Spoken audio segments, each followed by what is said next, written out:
Oh,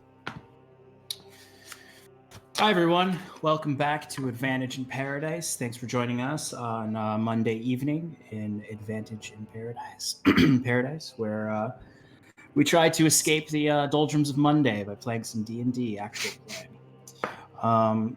As always, our sound and audio is provided by Sirenscape and Tabletop Audio, combination of the two. Great resources for your own games at home. If you are just joining us for the first time, this is a great episode to jump in. If you want to catch up, we've got our episodes on Twitch, our previous episodes on Twitch, and they will be released on YouTube. The first three are up there right now. You can watch the last ones the ones after that on Twitch right now to catch up or to share with your friends. Without further ado, let's just jump right in tonight, guys. All right.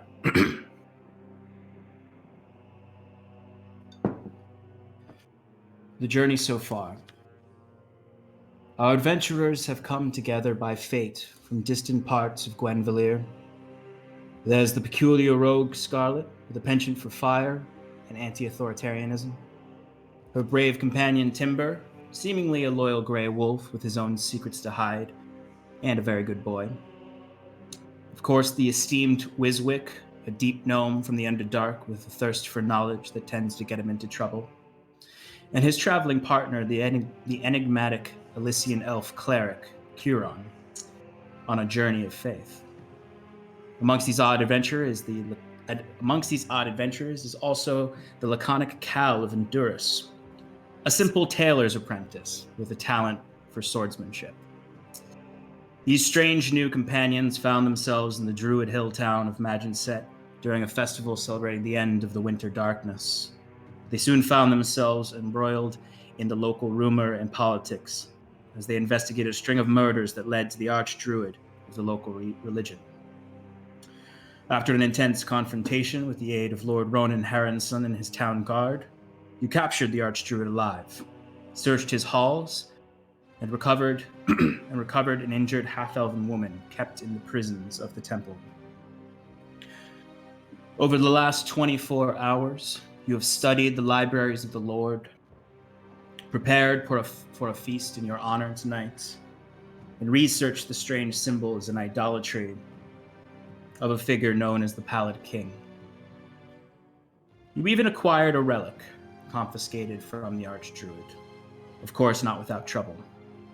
Scarlet, relying solely on instinct, killed the town guard before stealing the relic, a strange ashbark mask that the Archdruid wore during the conflict. When last we left off, Scarlet and Wiswick had concealed this contraband in Timber, who had revealed himself to be a shifter to Wiswick, concealed the mask within one of his transmutation pockets. It was at that point they had a long discussion of concealing the fact that they stole this from Curon in particular, our resident lawful good cleric, before preparing to join their compatriots with time to head to the feast. So, only moments before the feast begins, or moments before you plan to attend the feast, what would you like to do at this time? I would like to go about and gather my companions to head down together. No one's going off this time. Yeah, easy. I mean, last we left, you were all in your respective rooms. I'd like to get dressed. Yeah. So I assume you're putting on your fancy new attire. You're all at this point would have all returned to your rooms by now. So Cal, it would be easy to go around knocking on everyone's door to gather them. Is there anything any of you would like to do before Cal comes knocking on your doors? Yes, please.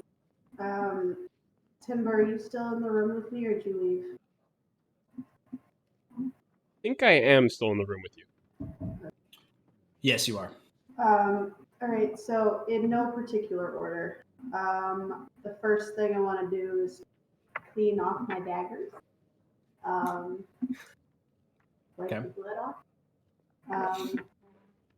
Second thing, as I'm like getting dressed, I have a healer's kit, so I want to tend to the wounds that I got on my chest. Now, if I was to use the healer's kit for that, would that consume the whole thing? Or was it just like I'm using like a bandage because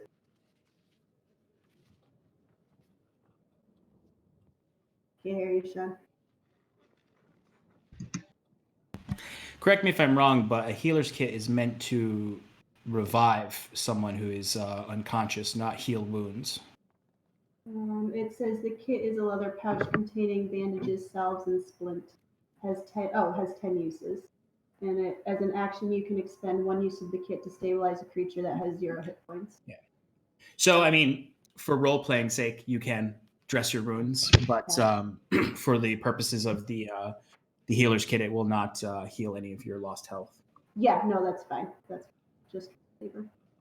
And then after that's all taken care of, I want to, as I'm getting dressed, just reposition where my daggers are. So the special one I'm going to take out of my boot and put on my left hip, and I'm going to put a regular one in my boot to replace that. So the special dagger is where? On my left hip. And your regular one is where? But, the regular one, where's that? So I have 2 regular ones. One is on my right hip. The other one is in my boot. Okay. Also, Timber, if Timber saw you dressing your wounds, he would help you dress your wounds. So he would transform back into a humanoid to help you tend your wounds.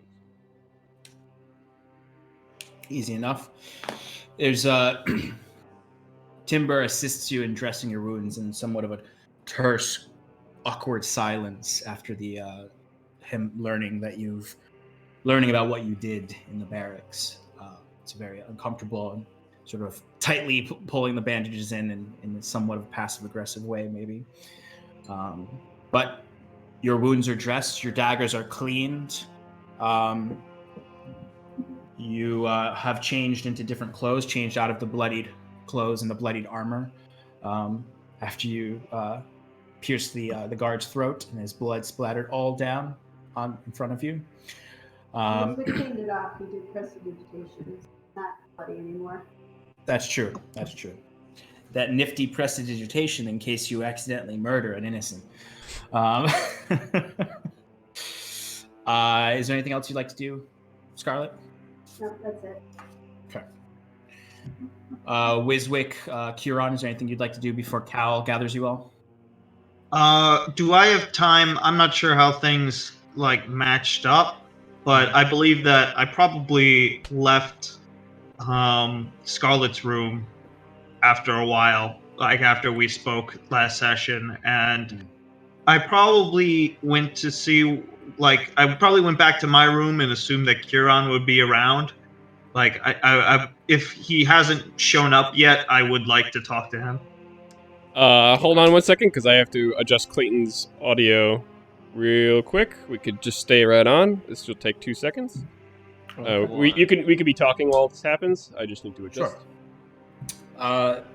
So yeah, but by this point, Kieran, you would have returned. Yep. I don't remember if you had decided to return to your room or decided to return to. We'd never gotten that far. I think, depending on how close he got to quote unquote feast time, so I would have come in from the barracks. If people were getting prepared, Kieran would have gone straight to his room to change into his armor and everything. So his whole cleric garb, because that's the nicest thing he has.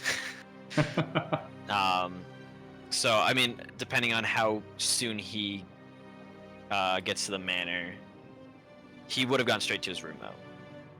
Okay. So yeah, by the time that you would have left Scarlet and Timber's room, Wiswick, Kieran would definitely be back in his room.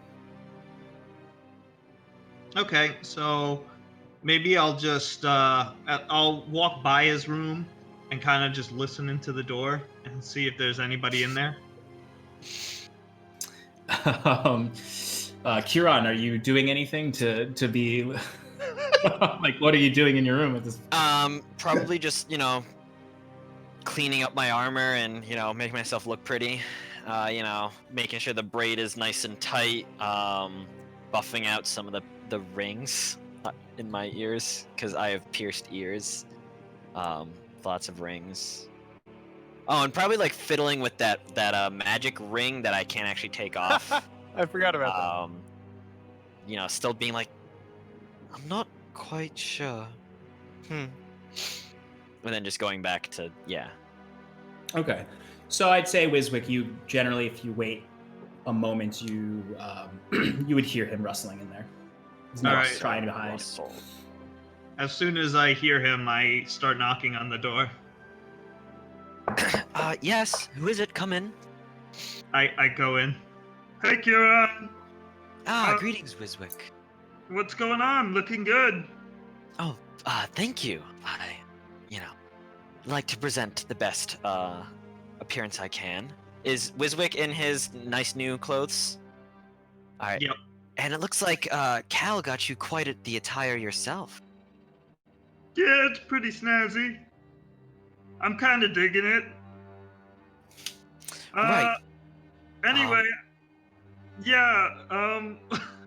I came in here to check up and see what you've been up to. How did everything go with with that druid lady?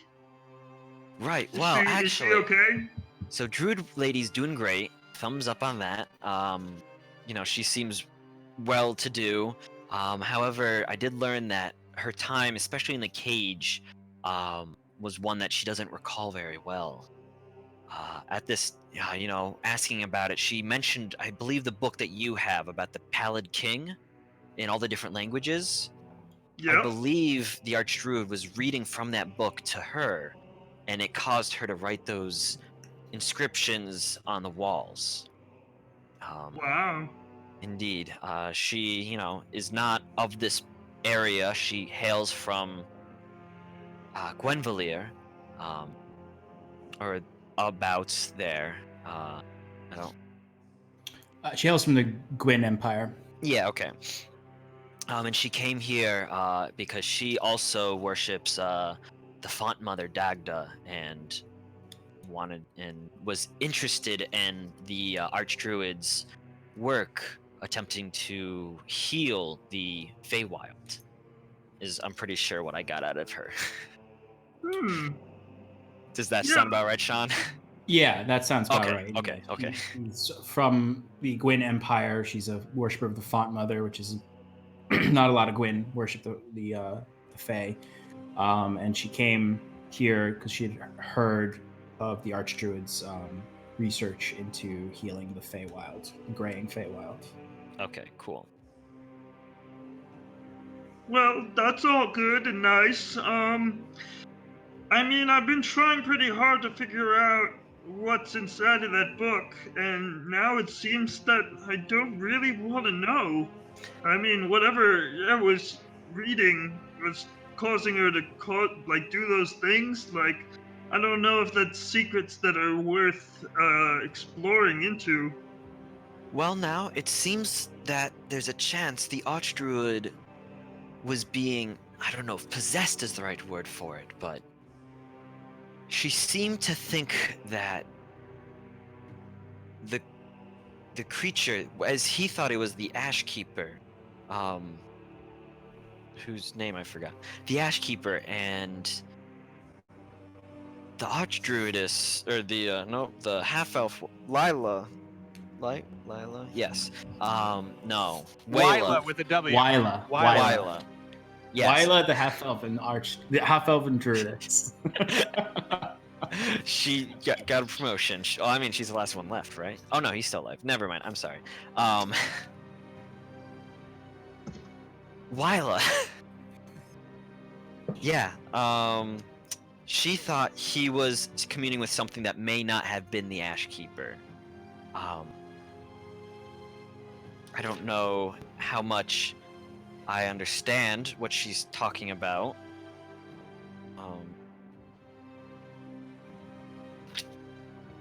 Just looking through some notes.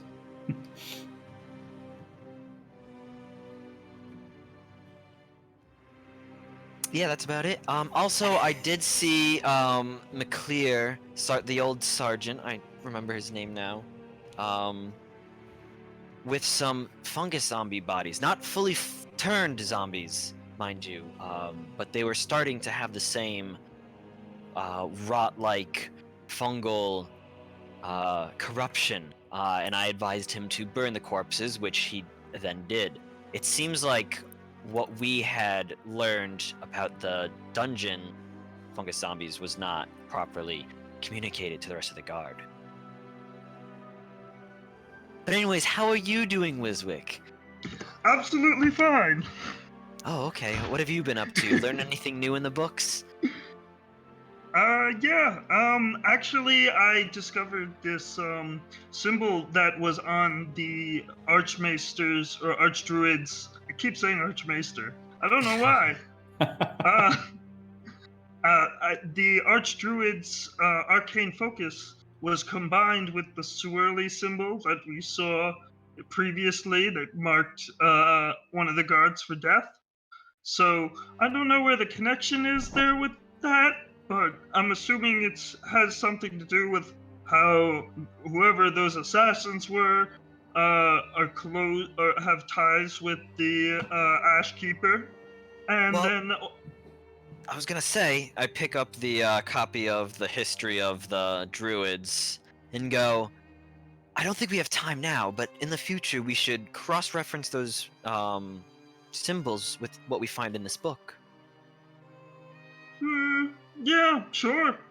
I mean, we did do a lot of research. Do we know what's in that book? Like, So sort of the broad in and out of research that you were doing, because you guys did start to step out of researching together after doing it for a couple hours. I mean, you recognize at the very least the one thing that would stand out in the amount of time you were able to research and be able to research together to even be able to cross-reference is that the symbol that Wiswick saw in the book of the top of an ash tree that then roots sort of melds into the swirl is some kind of perversion of the normal ash keeper symbol of just a circle formed by the roots below and the top of the tree. A typical like tree of life symbol. That it seems like this combined one is some sort of perversion of that. also, the book mentioned that mask a lot. I don't know how that connects with everything, but Yes, the mask is a bit of a missing piece.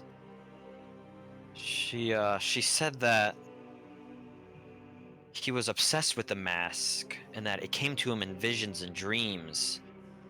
That one wearing a plain ashen mask would come and speak to him about the Ash Keeper and his resurrection.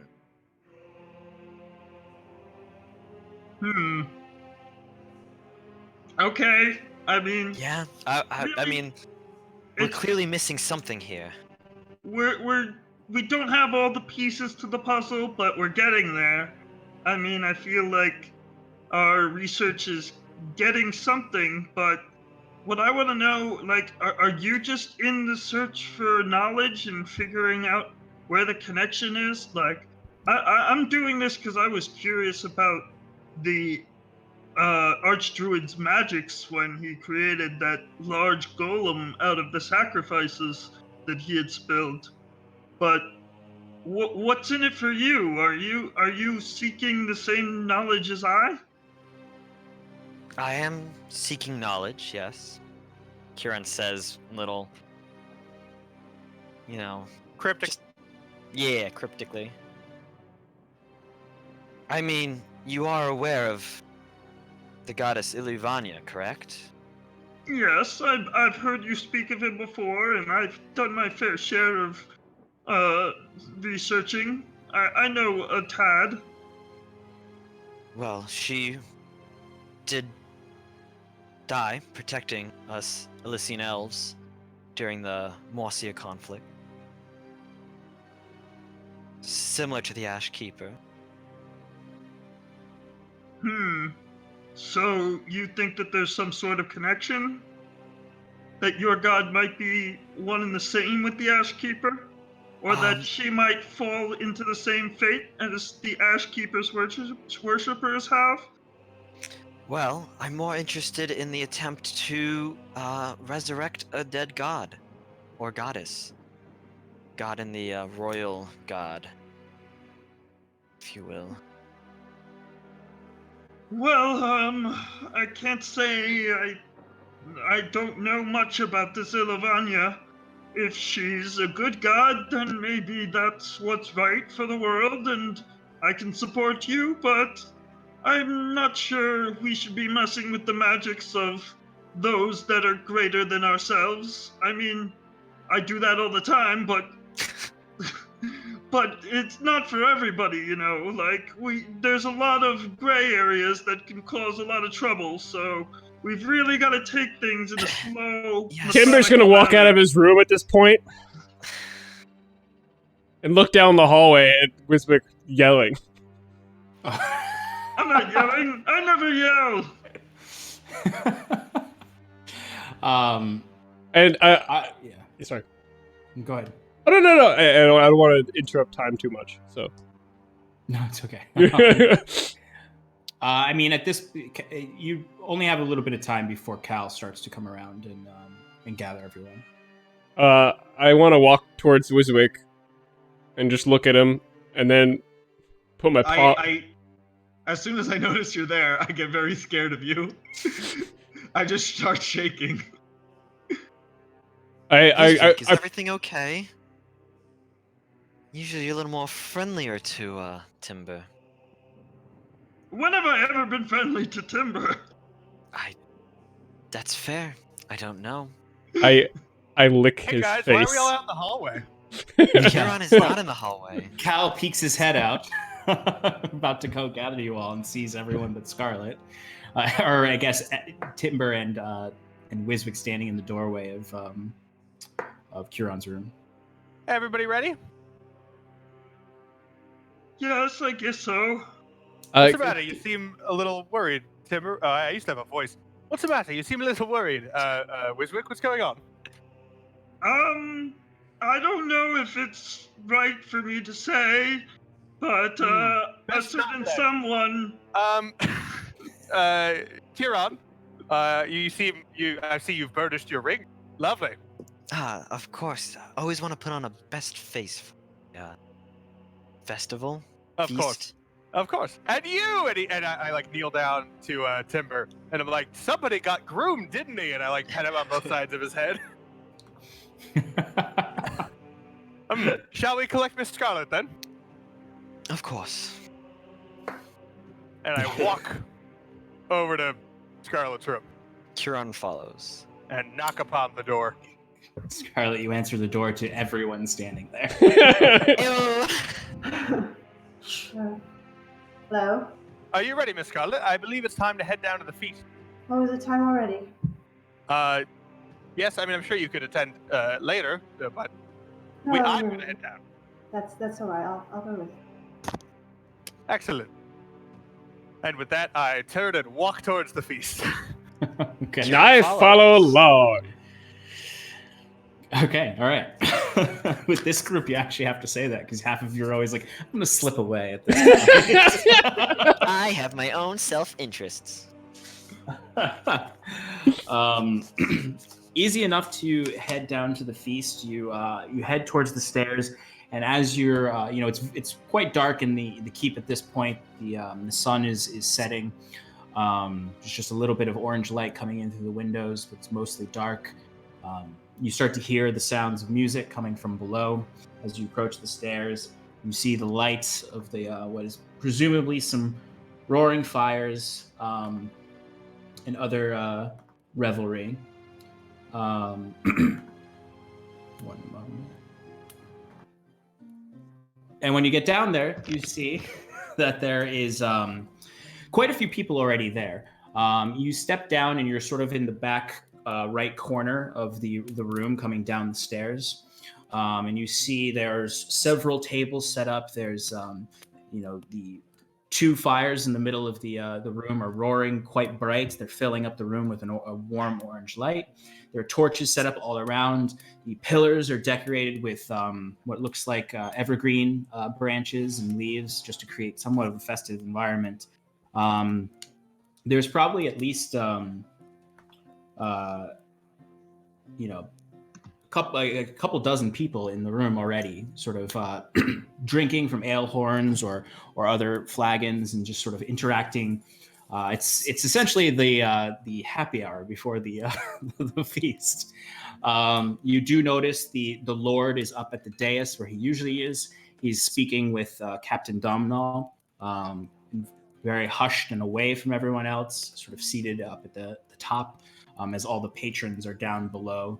You recognize McLear amongst the patrons, and you recognize some of the other soldiers. They're off duty, out of their armor. There's some folks you've not seen before. Dressed very fine, ornate clothes. Seemingly some of the guests that the Lord had mentioned earlier. There's in front of the dais are 4 large casks of with little placards on them saying what they are, and there's no food out yet, but the feast is starting to. Everyone's starting to arrive. I would like to walk up to the Lord out of the dais. I don't want to get on the dais because obviously I see that he's in conversation, but I would basically walk up to it and make my greetings, and then if he engaged, I'll engage. But if he just is like yes, hello, I'll just go away. Yeah. So as soon as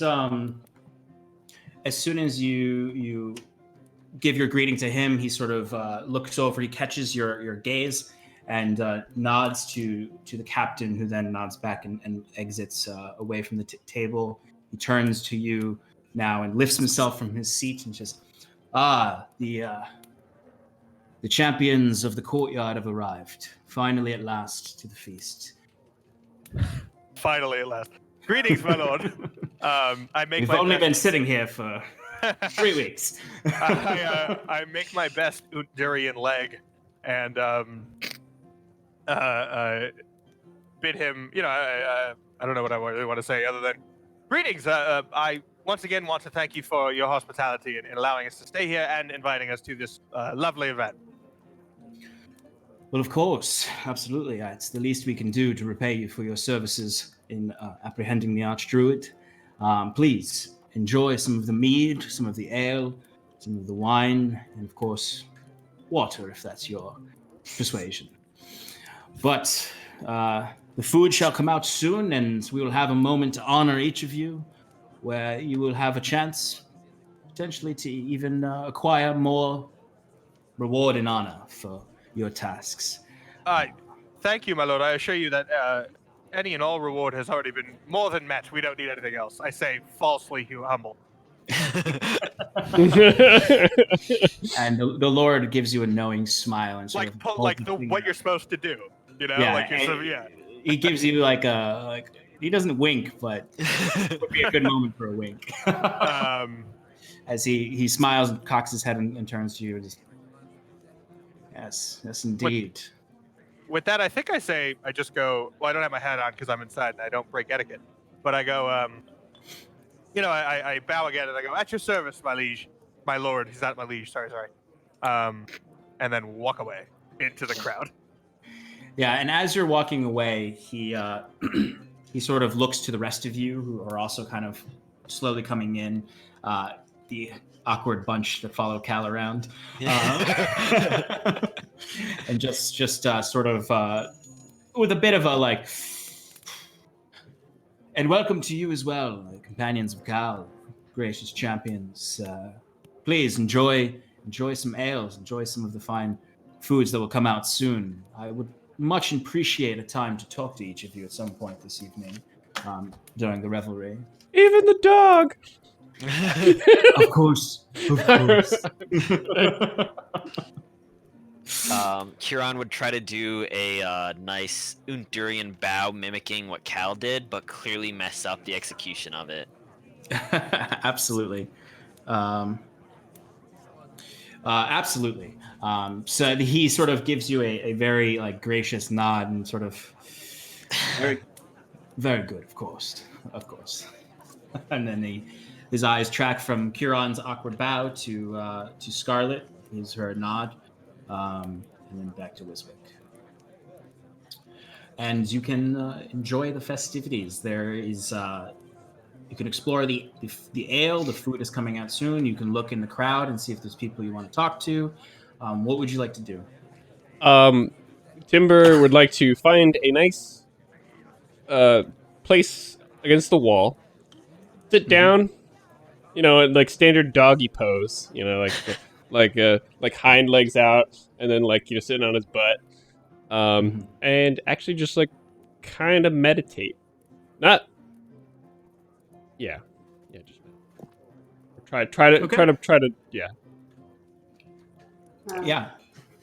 Seeing him do that, I'm just gonna follow, and I will pick up just an ale horn off the table, just to give my hand something to do, and just lean against the wall with him, just like observing the crowd. Not for anything in particular. Just... Okay. Wiswick and Curon, what would you like to do? I think, are we talking like a cocktail hour, or is this like a dance party? So like I'll say what you notice is there is a strange, sort of give you some more detail, I guess, about what you see. It's a strange assortment of people, between these what appear to be very finely dressed etiquette nobles who are, people who've come to visit the Lord, and then these soldiers who are wearing their best clothes. They're probably not very nice. They're probably, very loose threads and just sort of like very occasional splashes of color. Maybe the richest of them has a very nice hat and he's breaking etiquette by wearing it inside. Well, is it a man or a woman? It is a man. Yeah, he's breaking etiquette. What etiquette? Trexian etiquette could be very different than Endurian or English, is what we're talking I'd say this is all Cal's etiquette that has been. But for some reason, I imagine Honduras is like culturally similar to like Italy in the 1400s, 1500s. That's a pretty good comparative, actually. Yeah. Yeah, whatever you say, buddy. But the biggest thing you notice is you see MacLear there, and he is amongst the soldiers, visibly already drunk. And you see he's just sort of like bashing his ale horn against his chest as he recounts a story. You can't quite hear the details of the story because it's kind of coming out in like the garbled, like, and then we slayed the beast. And, he's just splashing ale all over the place. And there's sort of like that is on one side of the room. And then the other side of the room, you sort of see these very posh nobles sort of like, yes, indeed, they slayed the beast. Sort of like sipping from their ale horns. I mean, they're not like, they're not like Cal, I'd say, in the sense of like the ornateness of his dress.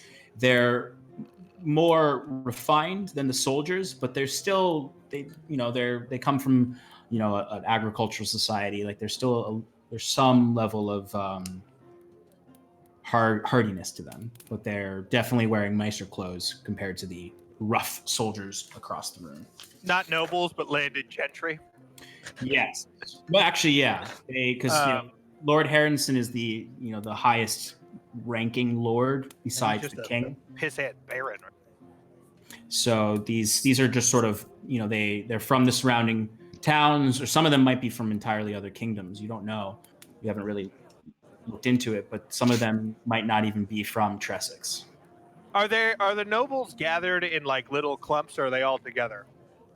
Little clumps. They are mingled with some soldiers, but overwhelmingly the soldiers are keeping to themselves. They're the ones who are kind of forming their circle. We're not part of this upper echelon, so we're going to keep it together and get rowdy. But and some of them you're not even sure. Some of them might not be landed gentry or nobles. They're all richly dressed, though. I'd like to approach and scan the group of nobles or whatever, wealthier people. And I'd like to lock eyes with the people in the best dressed group and go to the second best. Okay. All right. I Easy think enough to Wiswick do. is going to do something similar as well. He's also going to try and mingle with the nobles, but instead of like picking a certain group and like targeting them, he's kind of just going to stand in the middle of them, try and overhear their conversations, and hoping that somebody compliments him on his new clothes and maybe strikes up some conversation with him because he feels like good right now. So he's just expecting people to like come and like talk to him about stuff because he's a very smart and intellectual person. Cal, could you describe for me again the attire you picked out for yourself and Wiswick, your matching attire? Yeah, sure. It was a shorter jacket. Well, whatever the fashion is, Sean, but I'm going to say it's a shorter jacket with tight breeches and relatively high boots. And the colors were close to Lord Harrison's colors, but not like a clear declaration that we are his like we're not his troops or his I can't think of the word, whatever. But it's Banner. close, like as like a tacit declaration of support. Yes. I am not wearing my hat, as I said. That's important. Yes. So it's a very a forest green color with or I actually say the majority of it is actually more of the burnt umber color, and then the trim is the forest green color. For those imagining it. So, all right. So you're looking for the second best dressed group. All right. So you very easily spot the folks who are dressed the best. There's a cluster of about four very well dressed, two men, two women. The one woman is in a very extravagant violet gown, train and all. Hair done up in a big beehive mess of. It's mostly salt and pepper color, and she's laughing quite loudly as she is the drunkest of the four here. The two men are dressed similarly. They're wearing very dark burgundy tunics with black leather breeches, with little ascots sticking out that are a very vibrant green. Hair slicked back. They appear to be twins. And then the other one is another woman who is dressed in very well-made and ornate short jacket, leather breeches, high boots. There's actually a cutlass at her waist that's very ornate. But I'm describing how richly these people are dressed in order for you to not talk to them. The second best dressed group, though, you see is a group of three. There's a man who is wearing very long green robes that have just the occasional red trim on them that creates Celtic knot-like symbols, very similar to some of the decor in the Druid's Hall, and just generally in Tressex. He has his head, he's very much balding, but with like the back ring is long hair, long white hair. He's very, very thick jaw and a very crooked nose, with a high brow and very bright gray eyes. And he's just sort of generally talking peacefully. He doesn't have a drink in his hands.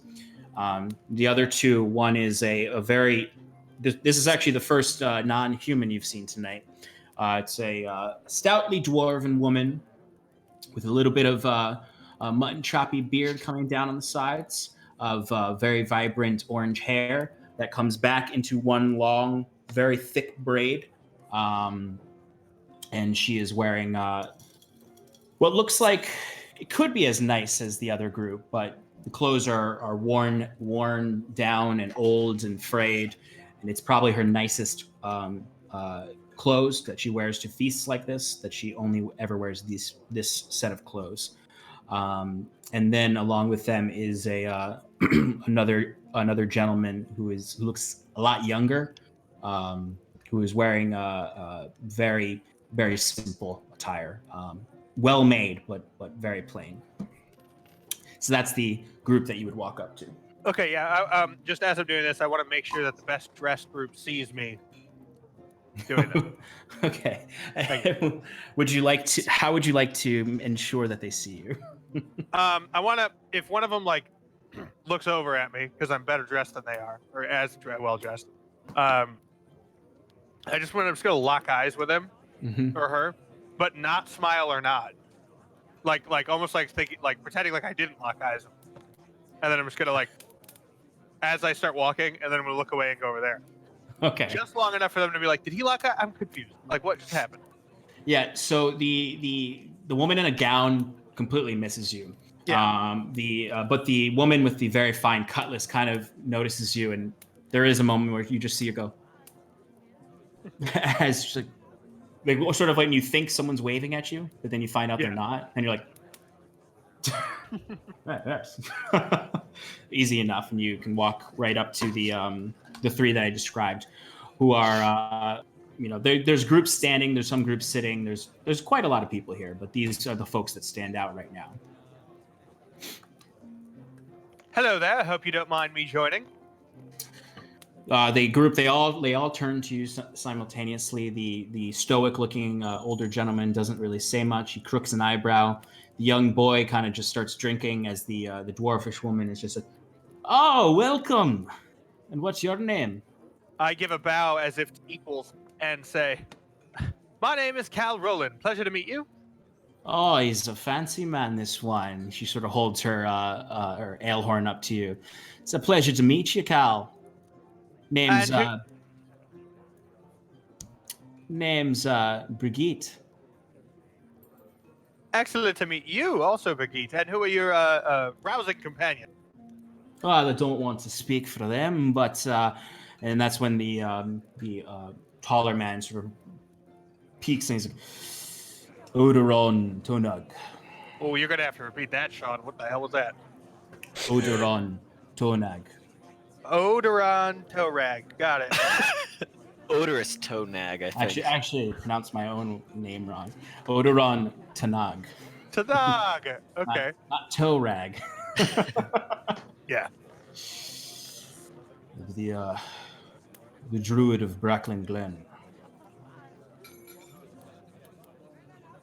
And then the young boy is sort of like wasn't really paying attention as he's finishing his ale.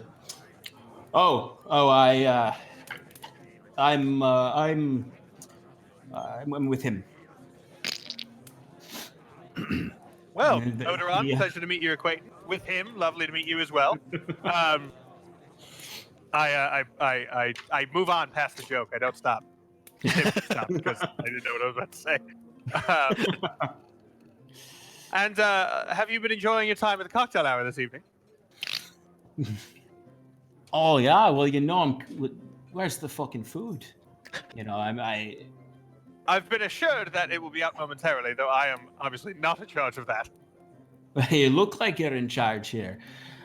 Thank you. No, I actually was, I spent many years as the apprentice to a tailor, and so I have an appreciation for the finer clothes, obviously. A tailor, you say? You're an artisan then? Well, I didn't finish my master's piece. I was most of the way through my journeyman's piece beforehand, so artisan perhaps is strong, but I could sew some pants. Sew some pants. My kind of man. I myself am an artisan. I'm, I'm not from Maginset, but I come here to sell my gems. Stonecutter. Oh, Stonecutter. How far away is your place of business?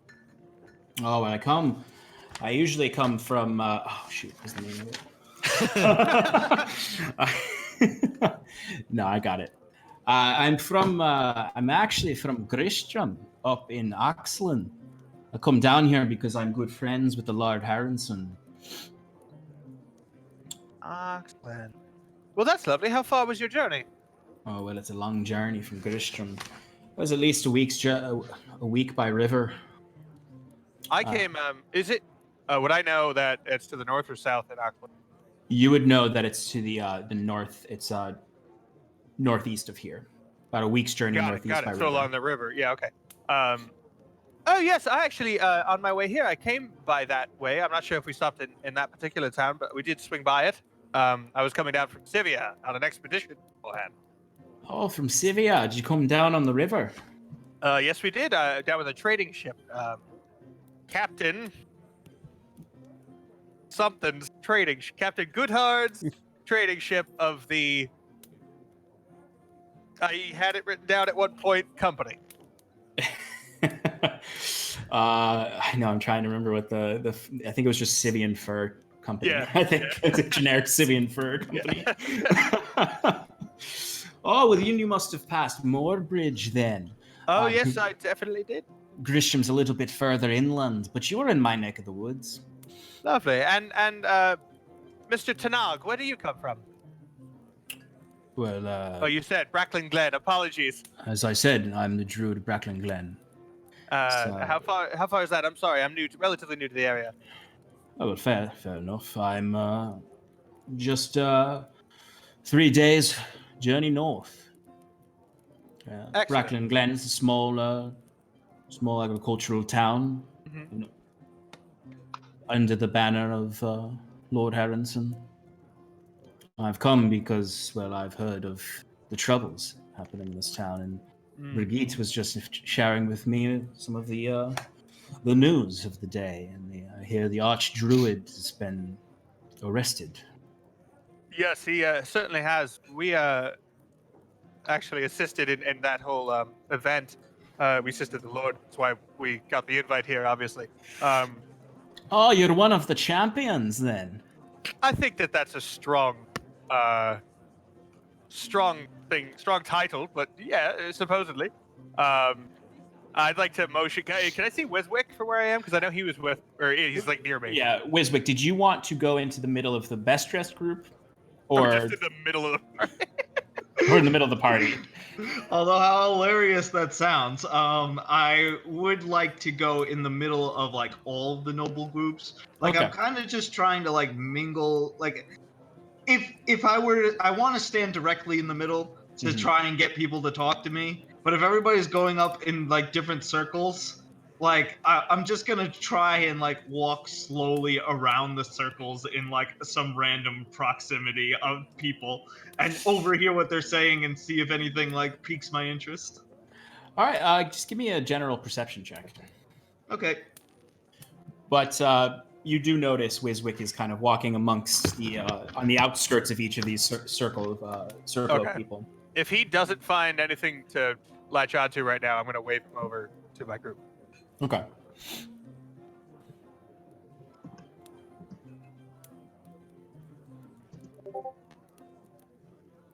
That is a 5.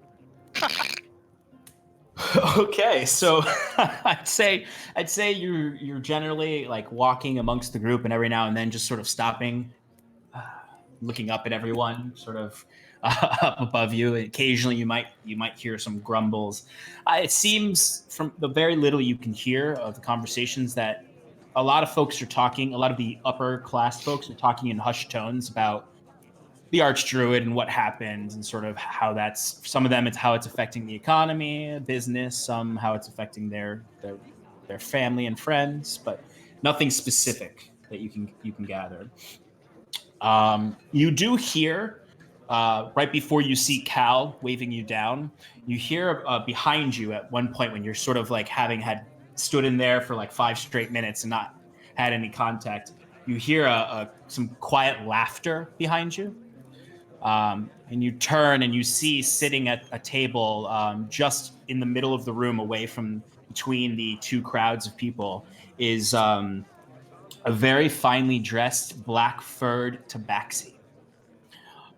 Smoking a very long wooden pipe, who's just sort of watching you this entire time. You notice that he's been watching you, and he's just sort of snickering. He's wearing like a very fine, like almost like captain sailor long coat that's black with a very nice gold trim on it. That's very nice line work on it. And he's just sitting at the table. He's got an ale horn in one hand, and he's just smoking a pipe. And he's just every now and then like, as he's watching you. And then you notice Cal waving you down.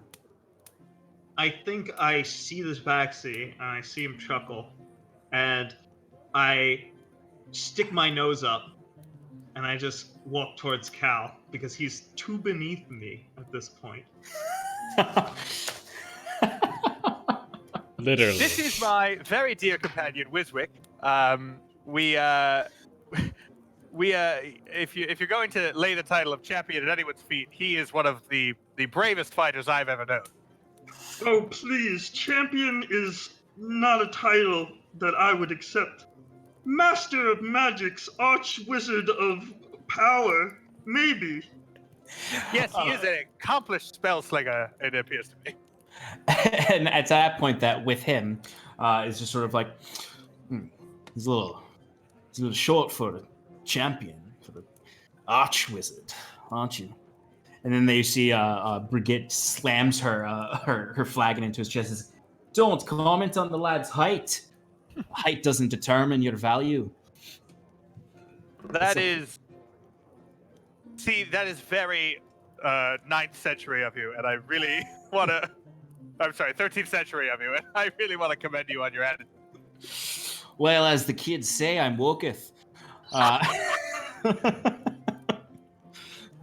But she...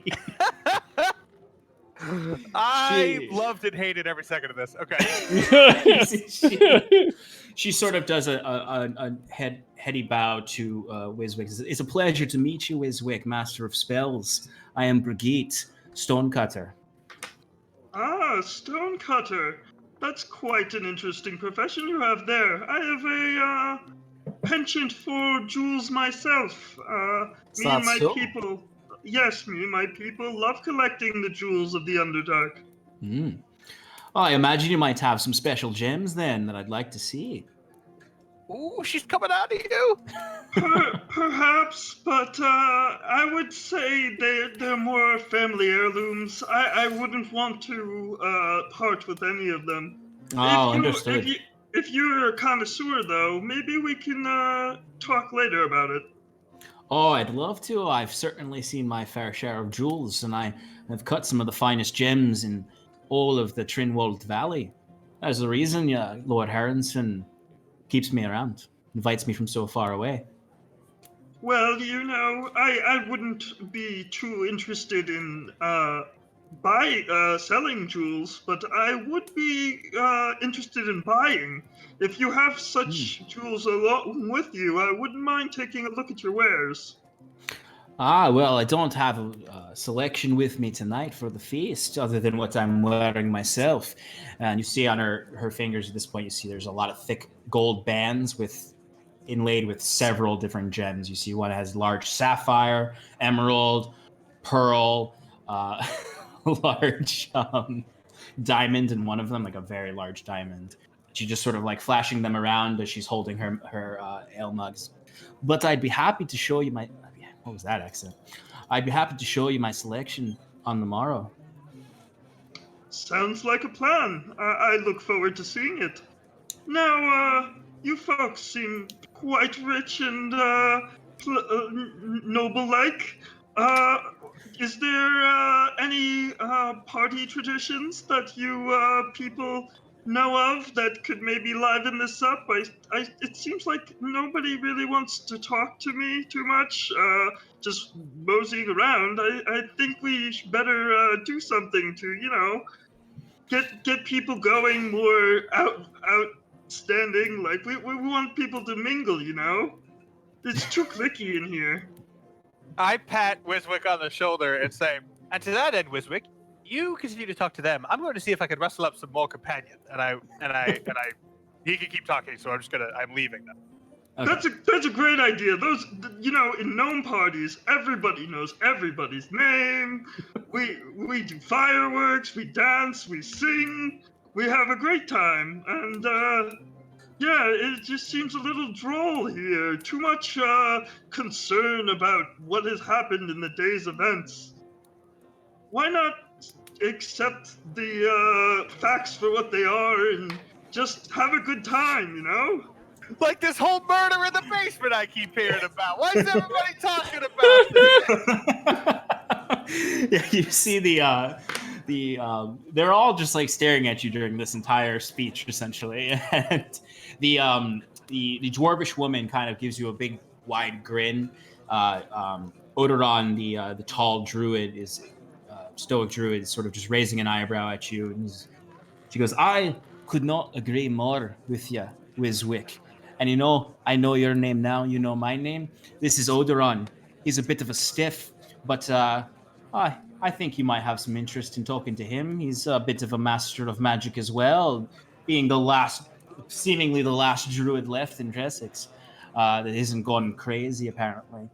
And this here's my friend, Dale. Well, he's a bit awkward, I'd say. Not good for mingling. It's like, I don't know what you're talking. I don't know what you're talking about. I just called the man short. But they sort of agree with you, but they don't really offer up any recommendations for party tricks. You see Dale, this sort of like young, probably a young captain or soldier from that was with them.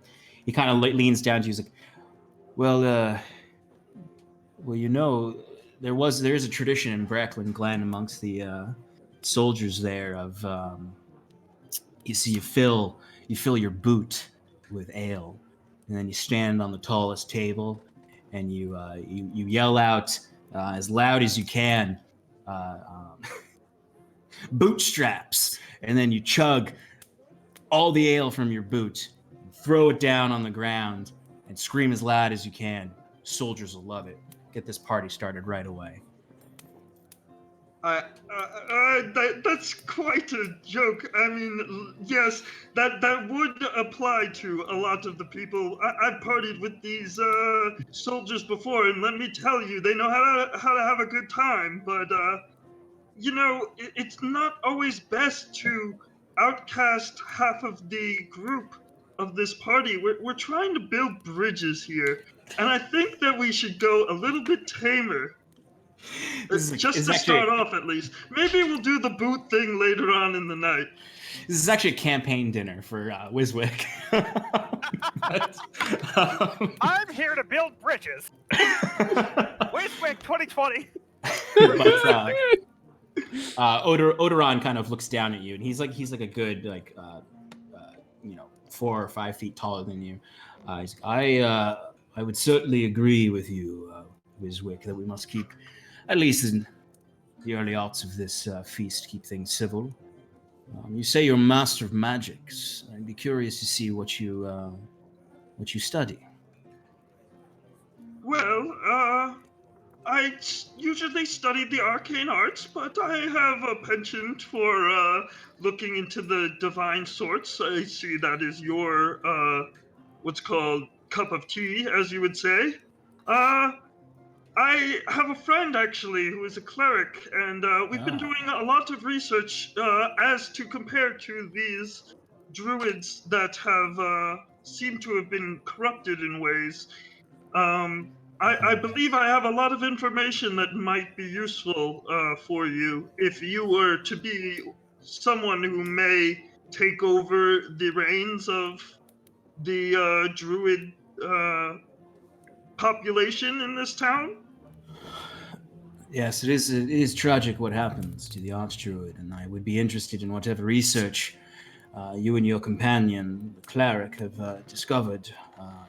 And you see the dwarven woman kind of like pats him on the shoulder. He's like, old Olderon's being a bit shy here. He has the highest ranking druid in the lands of Tresix. He's most likely going to be Lord Harrenson's pick to head the order from now and henceforth. And he's like, oh, it's certainly why I'm here, but I don't think it's guaranteed. Well, I have a little pull with the nobleman here, seeing as I've done so much for them. I might be able to put in a good word if you are noble enough, and I think you're a good lad. It seems that you've been quite hospitable so far. Tell me about do you worship a god of sorts? Is the font mother your spiel? Oh yes, well, certainly. Given the circumstances of the Archdruid Orland's arrest, it seems Lord Harrenson and I'm sure the King of Tressex would most like a leader who is firmly in the camp of worship of the Font Mother to lead the spiritual center of Maginset, as opposed to those who devote themselves to the dead. But I say that I pray. When I pray, I speak with my mother and hope that she blesses me with her words of wisdom. But certainly, I worship the Font Mother. Very good. I mean, honestly, there were obviously we've had a rough go of things in this town, but I wouldn't put it past you if you had worshipped some other gods. I know that isn't a popular opinion in this certain company, but I like to be honest and I tell things like it is, and I don't think you should be ashamed to worship any others if the Font Mother is just a similar god to your own. Please, if you want to go into more details, I would be interested to hear. Well, most orders of the Ash these days worship the Font Mother over the Ash Keeper, and we respect the tradition of our father, the Ash Keeper. But he is dead. That is the simple truth of our faith, and we must respect and cherish our living God if we are to maintain our traditions and to maintain our place and our ability to, our ability to stave off a couple of priests from Oxland coming in and setting up a church at the Everflame and tearing down our standing stones. Well, I wish you the best of luck. I would like to speak to you more on the details, but I don't think this is the right time and place for it. Why don't I try and get some people together to start some music or something? It seems like maybe if you few can join in after I do some theater, perhaps. I don't know. I mean, I wouldn't say I'm too much of a leader in these types of things, but maybe I could ask that man over there in the black. You see that cat-looking man over there? He seemed friendly. Maybe he can help me out. Anybody know what that guy's name is? And they all kind of look over to where you're pointing, and you see the cat is still watching you and laughing, snickering here and there. He's like, I haven't had the pleasure of meeting the Tabaxi. From what I know, he's old friends with Lord Harrenson from his days in the Endurian court. But I'm afraid I don't know him. The dwarvish woman is like, I don't know him at all. He's the first Tabaxi I've seen in my life. But if you start doing some theater there, little Wiswick, I'd get on a table and dance with you. I told you she was coming out of you. She wants to see your gems, dude. Okay, so Wiswick is going to bid them all adieu and talk more later, and he'll head towards the Tabaxi. Okay. I want to check in with everyone else at this point. Scarlet, Curon, Timber, is there anything that you want to do? Anything you want to keep an eye out for? Or something you want to look for? Yeah, I mean, Timber's going to open his eyes every so often and just kind of listen for any sort of things that are just not right, to put things simply. Listen for Listen, Things that stand out. things that stand out. Thank you, Tim. listening for some some odd, awkward things. All right. Yeah. Give me a listening perception check, because you all are just on the opposite wall, just sort of leaning there. Listening. I want to listen and see if anybody's talking about what happened in the barracks. Okay. Shannon, give me a general perception check. Would you get on that listening check? 23! Doggy ears. Doggy ears. So you, I guess, stuff that stands out in the general area, where you all are standing, kind of the way you stepped up and just kind of went across the room to lean against the wall. You're mostly hearing from the soldiers and less from the noble side. And I mean, they're mostly celebrating, although you do, I'd say, notice that there are like little pockets of them on the outskirts of the group that seem to be drinking less. You hear them occasionally whispering to each other in very hushed tones, not party hushed tones, like just sort of talking and keep darting their eyes around. You notice that this group around are the only soldiers that have weapons on them. Shannon, what did you get? 6. It's a party. And there's folks talking all around. There's clinking of glasses. You occasionally hear Wiswick talking, even Cal talking. It's a party. Timber's gonna try to like nudge at Scarlet's ale that she brought with her, and then look at her like, "Get me some." No, I'm not catching you on air. Look at me. Trying not to draw attention. I just would. And then when Scarlet is looking at me, after she says that, I'm gonna stare at the group of guards that have their weapons. Okay. You occasionally will notice a few of them kind of looking back over the shoulder at you, kind of seeing you staring at them, and they're like, folks are still uncertain about how to react around you, as a sort of like free roaming wolf. Sorry. No, go ahead. Oh yeah, not for too long, but just enough so that Scarlet's like, "What are you looking at?"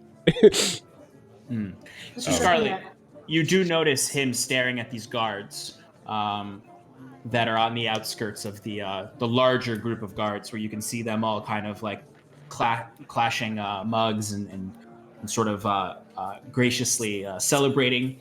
So at this point, you also notice servants are starting to come in with big platters to bring to the tables. But you do notice these guards are sitting there, occasionally whispering to each other. They're the only ones you can see of the soldiers, at least, that have weapons on them. Are they paying any special attention to us, or just because he was staring at them? They're really only ever looking over because you are still an oddity in the town for the most part. With your free roaming wolf and your bright red scarlet hair and your ashen skin, you're still just you're not very conspicuous even when you're wearing plain clothes or feast clothes.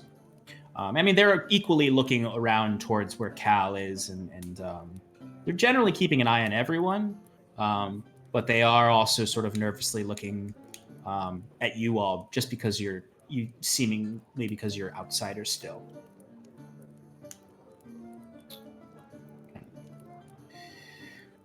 Curon, what are you up to? So Curon, after people started to disperse, he kind of would have watched everyone and awkwardly stood there, kind of being like, oh shit, what do I do? And then he would have approached the drink table.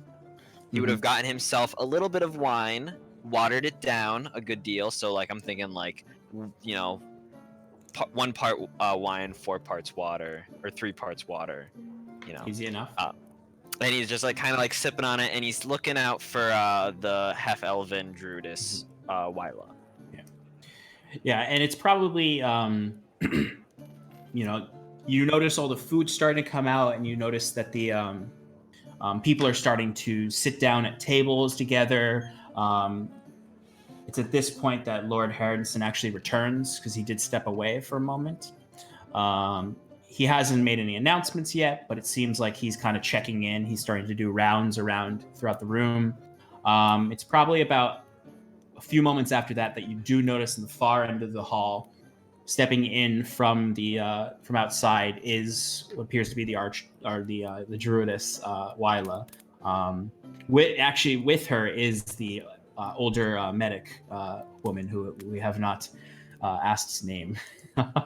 She's just the wise old lady. Wise old lady is escorting Wyla in, kind of keeping an arm linked with hers. Wool, as I like to call her in my head. She is wearing Wyla is wearing a flowing tunic of orange and blue color, sort of held tight at the waist with a just a thick belt with a golden buckle. The tunic kind of comes down mid calf with very open, flowing, like wizard-like sleeves, and then simple leather breeches and tall boots. She has a charmed necklace on, same shaved head with the blue tattoo on the forehead, the bronze skin. She looks a lot healthier. She has a very light limp. I wouldn't approach her at all. Just kind of like standing off to the side, not leaning against a wall or anything, but like maybe at a table or something, the drink table, and I'd observe how other people are viewing her as she walks in. Okay. Give me a perception check.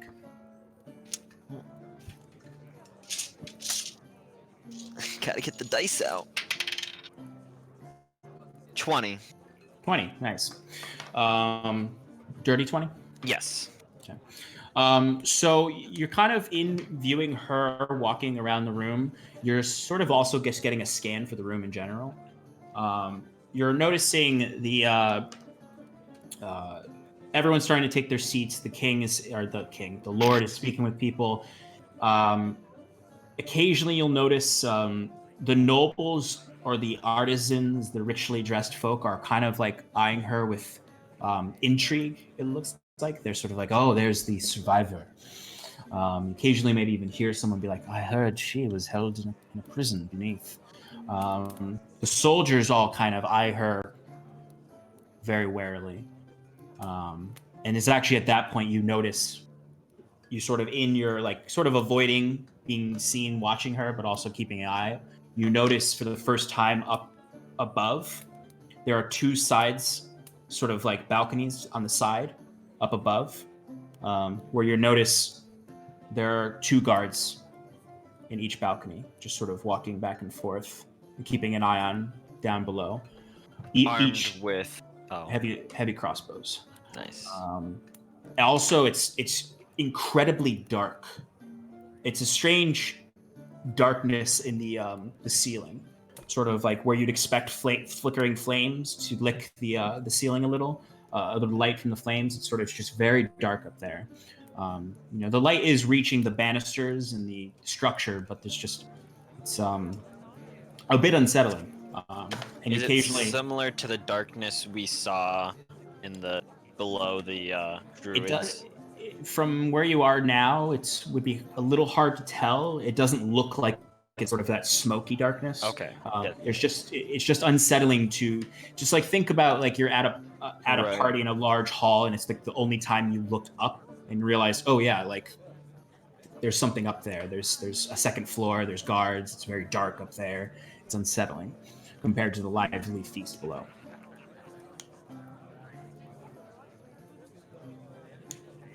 So, Count time. I left Wiswig's conversation, and I started walking up towards the drink table, but I want to do it in a way that makes it seem like I'm walking towards the best dressed group of people, and I want to make sure that I catch the attention of the woman who saw me before. Also, Okay. can I get a? I know you said that the one woman in the violet gown was older. What's everybody else's age at that group? Yeah. So there's the two men who appear to be twins. Yeah. They look like they're probably they could be in their late 30s, early 40s. They have just sort of actually their hair is like a bowl cut almost with like an undercut shaved sides. They're very large men. They're probably each 6 feet tall with very broad shoulders, very large barrel-like chests. That's like barely containing their very fancy clothes. And then the woman who has the nice cutlass is probably she seems younger, but probably in her early 30s. Seems the cutlass, though it is fancy from looking at her and trying to catch her gaze, you can sort of see there's somewhat of a scar that goes through her lips. Like she's done some fighting with that cutlass. She may be of the upper echelons, but she's trained in some sense. Or she got a bad cut in her face when she was holding her cutlass. But once again, you have an awkward exchange with her where you even actually see her for a moment, like raise her hand from the cutlass as if to wave, and then when she notices you're No, this time I raised both eyebrows at her with a little smirk, but then walked past. Anyway. And get myself a drink. And then I turn around and go to the soldiers and hang out with them. Okay. There's nothing in particular I want to get out of them. I just want to make sure they know that I like them and we're friends. It's easy enough to do. Okay, I was gonna say if you want, I can roll a charm or something. I actually, I'll take a charisma roll. Raw or persuasion? Let's do persuasion. That's better. That's a 16 plus 3. I'm not good at that yet. Oh, okay. For a 19. Okay. So they very warmly embrace you into their circle. They clink cups with you, horns with you. You see McLear, as soon as he sees you, he sort of pounds his chest. He's like, this man took down the golem with his own sword. I kind of go, we were all there. Nothing but a thin piece of metal. He poked it in the right spots, and that creature came tumbling down with just nothing but his steel. I make sure that the wealthiest dressed people notice that I'm embraced by the soldier. It's at that point you're getting like pads on the shoulder from the shoulder from the soldiers. They're cheering with you. That you sort of gaze over and you notice the woman with the cutlass is sort of like the upper echelon is perplexed by you. I raise my ale glass towards them, or ale horn towards them, and then go back to drinking with my friends. You see the twins raise their glasses in unison to you, but the woman just starts to ignore you, and the very finely dressed in violet older woman is she raises hers and spills it slightly onto the woman with the sword, and it's just a whole mess. Would you describe it as hot? Mess? It's not hot yet, but it is getting there. A lukewarm mess. It's a lukewarm mess right now, as these two groups interact. Wiswick, what were you doing? You were. He's talking to the cat. Yeah. Oh, that's right. You went up to the cat. The cat. So yeah, easy enough. You approach him. He's still smoking from his pipe, occasionally releasing little tufts of air, tufts of smoke. He's very, very like dark black fur, almost like hard to see, where it almost looks like these two piercing amber eyes are just peering out of nowhere. And he's got a very fine mane around it that has braids coming down like this. And he's just smoking the pipe, and he's just sort of snickering at you. He's, you're a bit out of place. Maybe just a little. You seem quite unique in your own regard here. My name is Wiswick. I am Renard. Renard. I don't know much of your people, but from what I've read, you have a penchant for being bards. Do you think that maybe you could help me liven up this party? I myself am not a bard. Merchant mostly. Khajiit. Didn't even mean to do that. I have wares. But, no, he just looks at you and says, I'm mostly a merchant. I do not do much singing unless you get me more drunk. Well, that can be arranged. he snickers at you again. He's like, I like you, little gnome. You are a breath of fresh air in this staid party. Oh, really? I thought you were making fun of me from a distance. I was. Oh, okay. I mean, I I could have played it off as if it was a furball or something, but okay, if you're gonna be direct like that. Well, my people are very direct. Well, I could respect that, I assume. Why don't we have a few drinks and you could tell me about your people? If And I that is- pull out my flask and I pour some of my own brew. Mm. And he sort of, in releasing a big tuft of smoke, looks down at your flask and says, oh, you bring your own. That's how we Snurf Dublin do it. Snef Neblin, that's right. Yes, I will share a drink with you and tell you a bit of my homeland. But first, you must tell me a little bit about yours.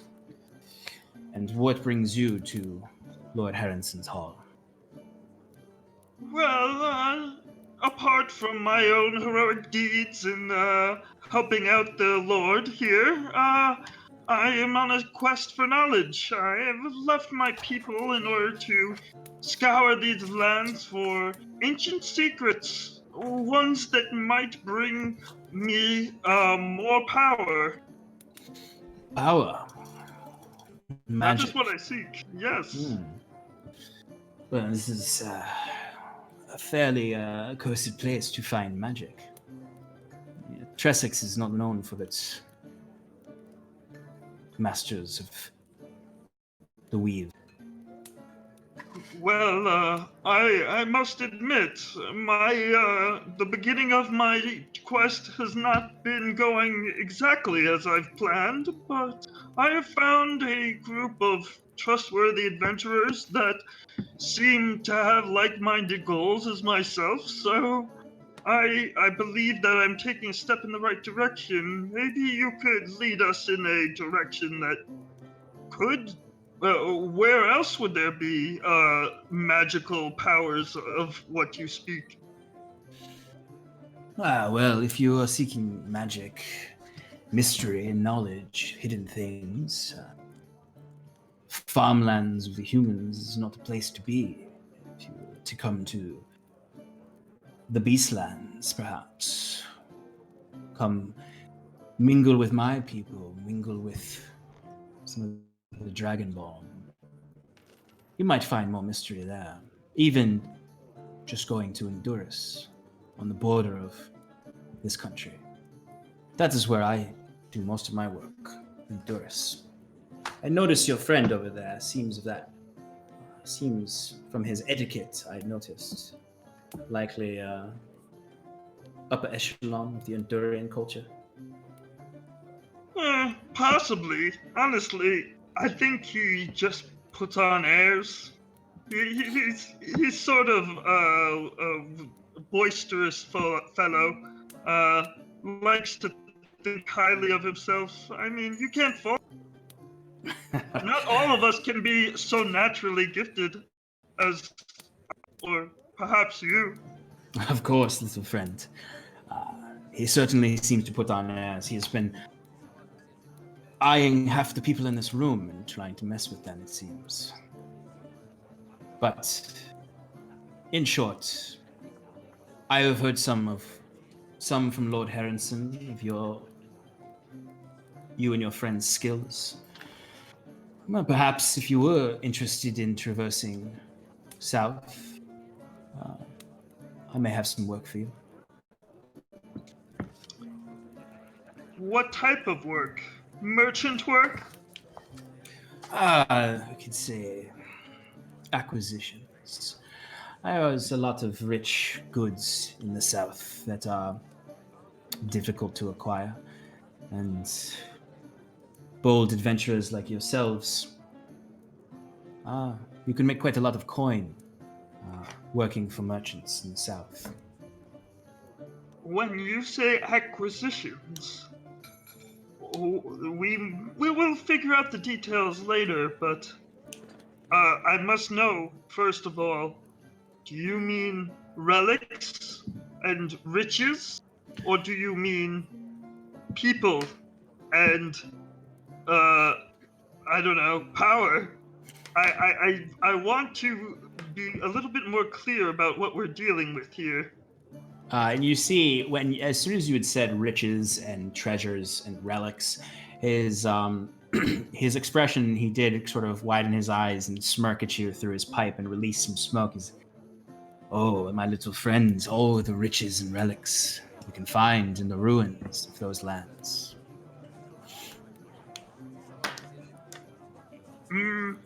If you're interested in those types of things, maybe I can interest you in a little something. Call it a show of good faith. And I pull out the little bell that I acquired earlier, and I put it on the table, and I say, "This may seem like a paltry item, but maybe if you take a closer look, you could see that there's more that meets the eye." And he maintains eye contact with you, and as soon as you finish, he sort of darts his eyes to the bell and then looks back at you with a large smirk, and he takes his large paw-like hand and picks it up, and just as it would be, no sound rings from it. He starts to examine it. A finely tricky bell. What does it do? Well, if one were to know a magical incantation, the bell would chime. And the chime is quite potent magical spell that will cause necrotic damage to any who you aim it at. It is simple magic, but something certainly mysterious. Do you know its origins?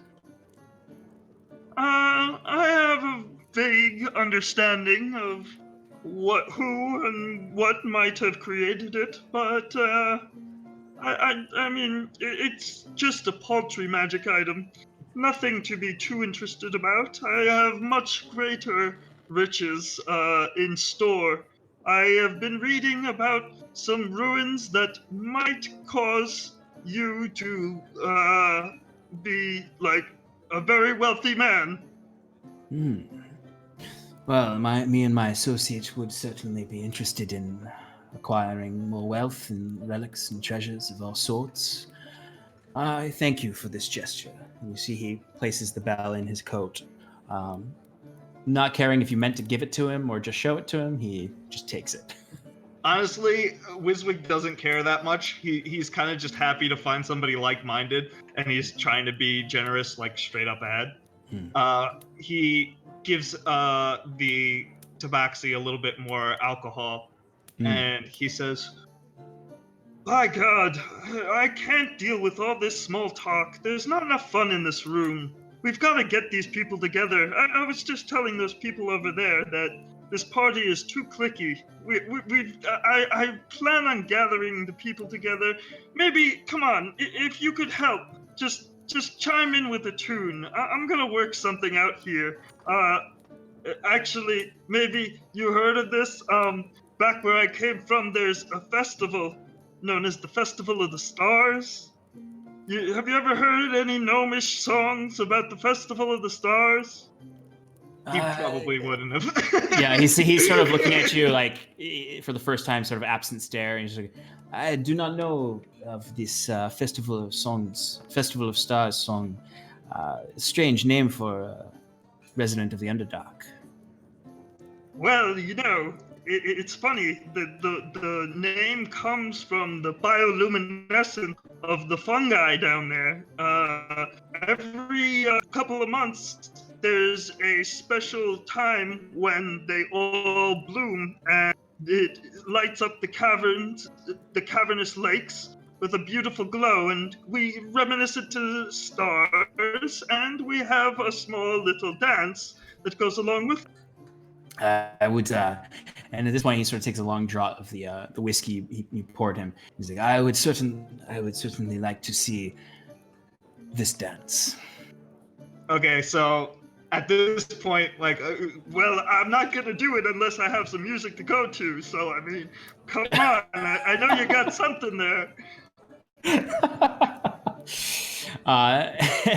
the tabaxi kind of looks at you surprised, sort of almost doing like a head back like a cat that just got like sprayed with some water.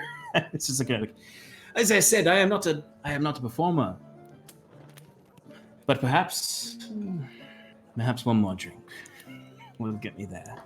All right, so we have a few more drinks before we get started. And the tabaxi asks you essentially to teach him the song. Yeah. Honestly, it's literally like imagine like a Jewish like keeps picking up. Yeah. That's all it is. It's literally like you start off real slow and you just keep getting faster. Just start clapping along. Yeah. Okay. So Should we eat dinner first? I'm gonna say, well, this is happening while the food's being served, so you're all getting ready to like sit down to eat. Or I guess I'll say it's sort of right before the food kind of comes out and is placed down. So for all of you watching, you see this was the first time for most of you noticing, other than Cal, probably the tabaxi, which for the most part, most of you would have never seen a tabaxi before. The only person who probably would have seen a tabaxi before is potentially. No, never mind. No, he wouldn't have.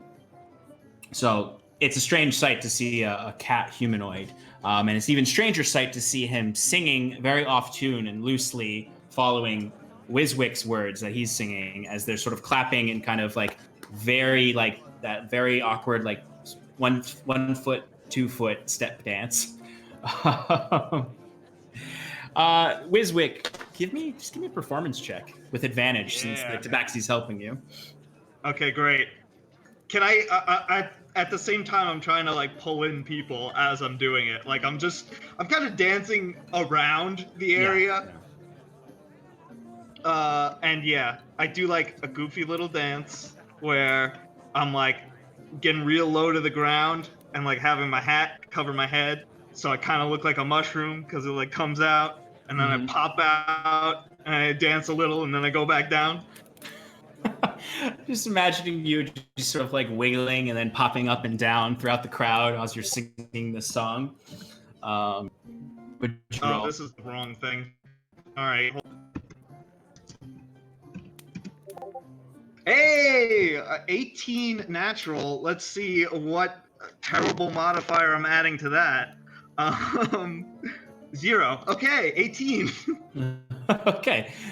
So I mean, it's like the party is not necessarily responding super great to it, but every now and then you'll get like a person joining in the clap. No one's really dancing with you. A few of the soldiers actually do come up and kind of like dance beside you for a moment, and then sort of down their ales and walk away to get more ale. I'd say it's a straight 50-50. You got half the room, the other half is sort of ignoring you, but there's people who are definitely cheering, and it's a moment. Like Cal and everyone else, you would notice that that Wiswick's actually kind of working the room a little bit with this strange black furred tabaxi. Building bridges. Wiswick 2020. it's at this point, sort of as Wiswick's dance sort of fades and as sort of the conversation hushes a little, the soldiers start to find their seats. The richly folks start to find their seats. It's a little bit more mingled once people are sitting, and you see food starts to come out as Lord Harrison Lord Harrison steps up to the dais. You see the Captain Domhnall comes out from behind, whispers something to him quietly, and then takes a seat beside him. The Lord is still standing. You see there's a few other folks find their way up to the front. You actually see the Tabaxi after finishing dancing and singing, and sort of richly downing the rest of the whiskey Wiswick gave him, approaches up and actually sits up at the dais. And you see the woman with the fine cutlass as well sits up at the dais. God, I already. Oh, also, I wanted to ask you about the librarian. Is she there on the dais? Yes. She's not on the dais, but the librarian is there. She's sort of sitting off to the side of the dais at one of the closer tables. Did she like the dance? Give me a perception check. Odoron is also going up to the dais, as well as a few other folks that you haven't really encountered. And you see Wyla, the druidess, is led up to the dais with the wise old woman as well. I'm rolling fire tonight. That's a 19. Okay.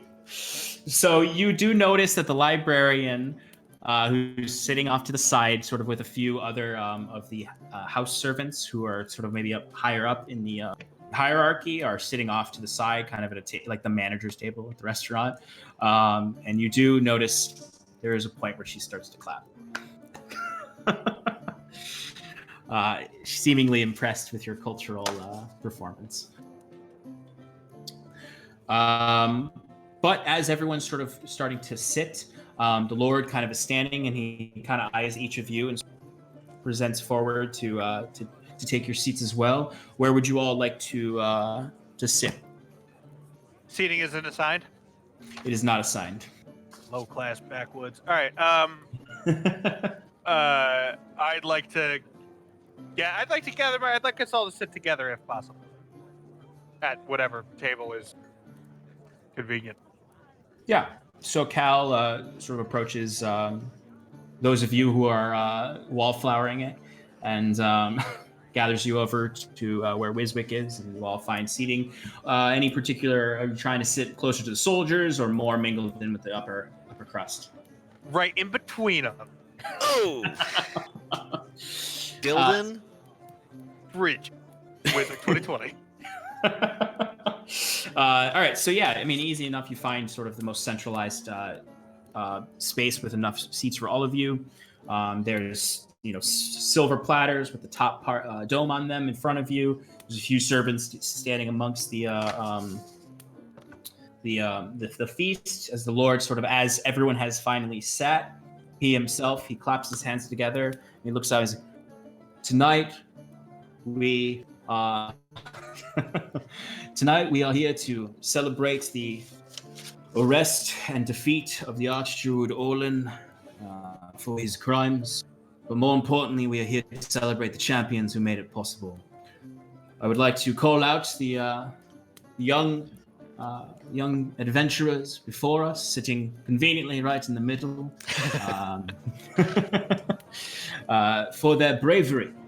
Now, momentarily after the feast, we'll have them each presented before you, their names and any titles read, and they will each have a choice of one reward from that which we have looted from the Archdruid's treasures, as I had promised them. Now, these brave men and women almost put their lives down to put to rest this taint within our village. And now we are knowing peace, thanks to their good deeds. And they will potentially continue working with us to ensure the peace in Imaginset, ensure the peace in Tressex, and the prosperity in the Trinwald Valley. But at the close of this new dawn festivity, I present you all with a feast of our bounty. And the servants lift up, and you'd find all a menagerie of delicious foods: roast lamb, smoked meats, some lovely vegetables for Kieran, and just all manner of honeyed breads. The ale is being brought around to the tables to be poured. It's the time to feast. You have a moment to talk amongst yourselves, and it's sort of a back into sort of the general humdrum of the feasting, as you hear the soldiers just ripping food off of the chicken legs off the bone, and they're just loud and they're still being really uproarious. You hear on the noble side it's generally quiet, but then you occasionally hear Brigitte just sort of loudly cheering as well, and sort of elbowing the Dale, the companion she had, much to the sort of dismay of some of the folks around her. So it's generally lively. There is some dullness over on the richer side, and you see at the upper dais you see Heron's son very frequently speaking with Captain Domhnall, and nodding to him as Domhnall stands and leaves, keeps coming back and forth. I'm gonna enjoy my food. I think Wiswick is also enjoying his food, but in the meantime, he's constantly talking up his new Tabaxi friend to the party. What was his name? I think his name is Kitty. I don't know many Tabaxi, but I really don't think his name was Kitty. Well, maybe that's just what I've been calling him. But he seems to really like it. We get along great. I think we're gonna make a lot of money together. Cal, you would actually be the only person who has ever probably seen a Tabaxi before, because there is some Beastland population in Honduras. I want to just pick off some of the meat from the table and feed it to Tim. I'm assuming he's sitting next to me. Oh yeah, easy enough to do. As I'm doing that, can I kind of just very nonchalantly cast an eye, Captain walking back and forth? Can I make out his demeanor, what he's feeling? Just can I get a feel for what he's feeling? Give me a perception check.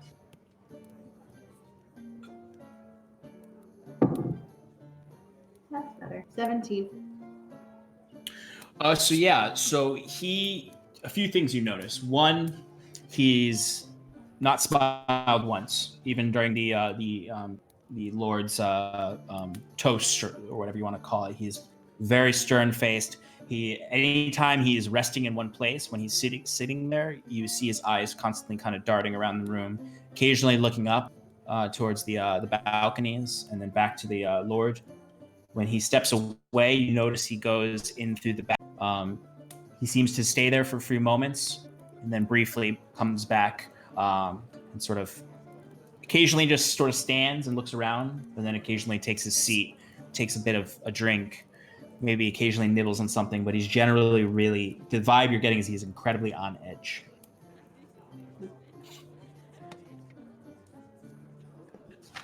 Mr. Scarlet, I've noticed you've been kind of hiding in the corner. Is everything all right? Is this not your scene? It's not really. It's a bit stimulating. I completely understand. Well, I don't understand, but I empathize, You seem very in your element. This is, yes. Element, strong. But I've always enjoyed a good gathering. I'm glad you're enjoying yourself. Thank you. And then that was that. And Q, I know that this isn't really your thing either, but how are you? Well, the wine is good, he says, with a bit of a Elysian glow, if you will. He hasn't drinking a lot, but he doesn't drink. And I don't know if this is canon or not, but I like to think Elysian elves are not big drinkers either, and alcohol, messed with their system a little bit. So he's feeling a little merry, but he's not outspoken at the moment. He's just kind of like. I'd like to cheers with him and drink. Excellent. So yeah, it's and every now and then a servant will come over and sort of refill your mugs, bring any new food out. Yeah, I mean, you're really the only thing you're really noticing is the captain continues to leave the room. Huron, you occasionally look up and still see the gathered guards up at the top. You notice the arch or the druidess is kind of not really talking to anyone up at the dais. She's sort of seemingly there is almost like a look at this kind of thing, as opposed to actually being speaking with the Lord.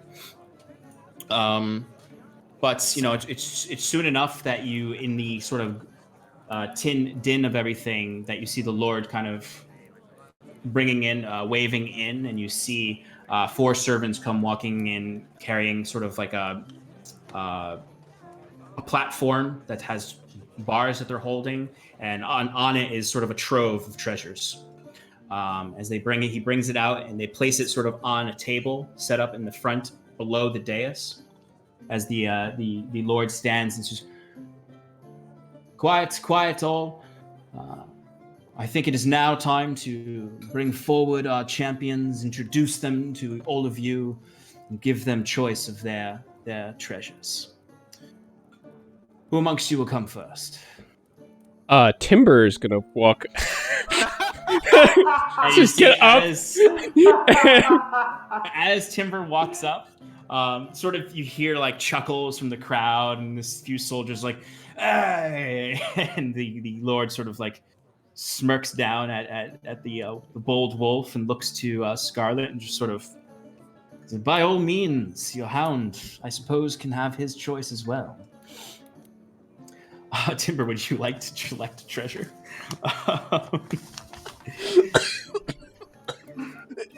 It was mostly as a joke, but yeah, sure. Sort of the Lord is kind of, I think the Lord, like, you're getting the vibe that he's sort of like, what's the wolf gonna pick? Yeah, exactly. Yeah.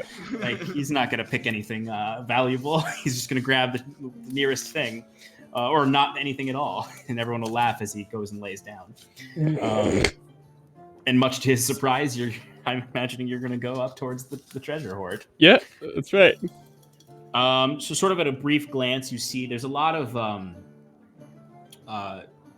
just sort of sacks that appear to be coin. There's a very fine ornate wooden box that's sort of probably about this big. It's got some nice carvings on it. It's closed. You wouldn't really be able to open it as a wolf to look at what's inside. There's a similar box that box is like a nice, rich, finished wood with just sort of orange painted Celtic knots on it. Another box is similar, but it has red painted on the Celtic knots. You notice there are several like jewelry in the front. You notice like some golden chains. You notice a gathering of rings that are there. Some with large gems in them, pearls, diamonds, other gems. You notice a sheathed sword that's laid across the top. It's about a short sword that is some faint glowing at the hilt. You notice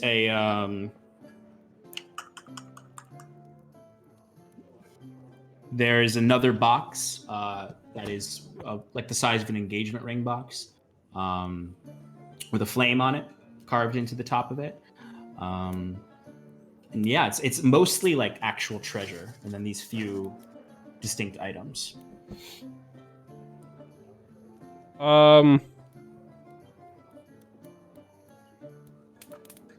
The 2 boxes with the Celtic knots on them. Mm-hmm. There's the one orange one and one red one, you said? Yes. I cannot open those. So you know what? Timber's actually just going to continue being a wolf, and he's going to just kind of lay down next to the treasure, but not take anything yet. Okay. But good. like looking at it. Just Yeah, totally. And the Lord kind of like, and Fairhound has chosen his most excellent napping space. Now, I think, yeah. who amongst his companions shall step forward first? Wiswick decides to step up after that quickly. He waves his hat and does one of these and quickly scurries up to the front. You hear there's a huge cheer from the soldiers, and you see the Tabaxi lifts his ale mug at you, and there's sort of just a rowdy support for Wiswick as soon as he steps up. I do a little jig going up. Now I'm a little bit more drunk, so it's not really that good. But I do a jig getting up on the dais, and then I do a and as I do my little performance surprise thing, I cast detect magic on the horde. That's what I was waiting for. So essentially you're doing a hiding your detect magic spell in amongst this jig. Easy enough to do. I'm assuming you're using the spell slot for it. Yep. All right, so a few things light up as you're sort of drunkenly moving about. The two boxes both light up. Each one lights up individually. Within those, well, actually, no. One of them does not light up. The red colored one does not light up, but the other one does light up. And then the small box with the fire on top lights up. The sword lights up. And that's it. I think Wiswick is going to go with well, I get to only pick one thing, right? Are the sacks just gold, or are there ones that are filled with gems, or is it are there gems skewed across? Can I just take a handful of stuff if I really wanted to? It seems like most things are in sacks. They seem to be mostly coin in the actual sacks.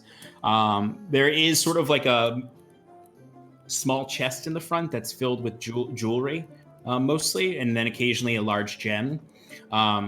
You get the vibe that based on the gem container that it's pick one.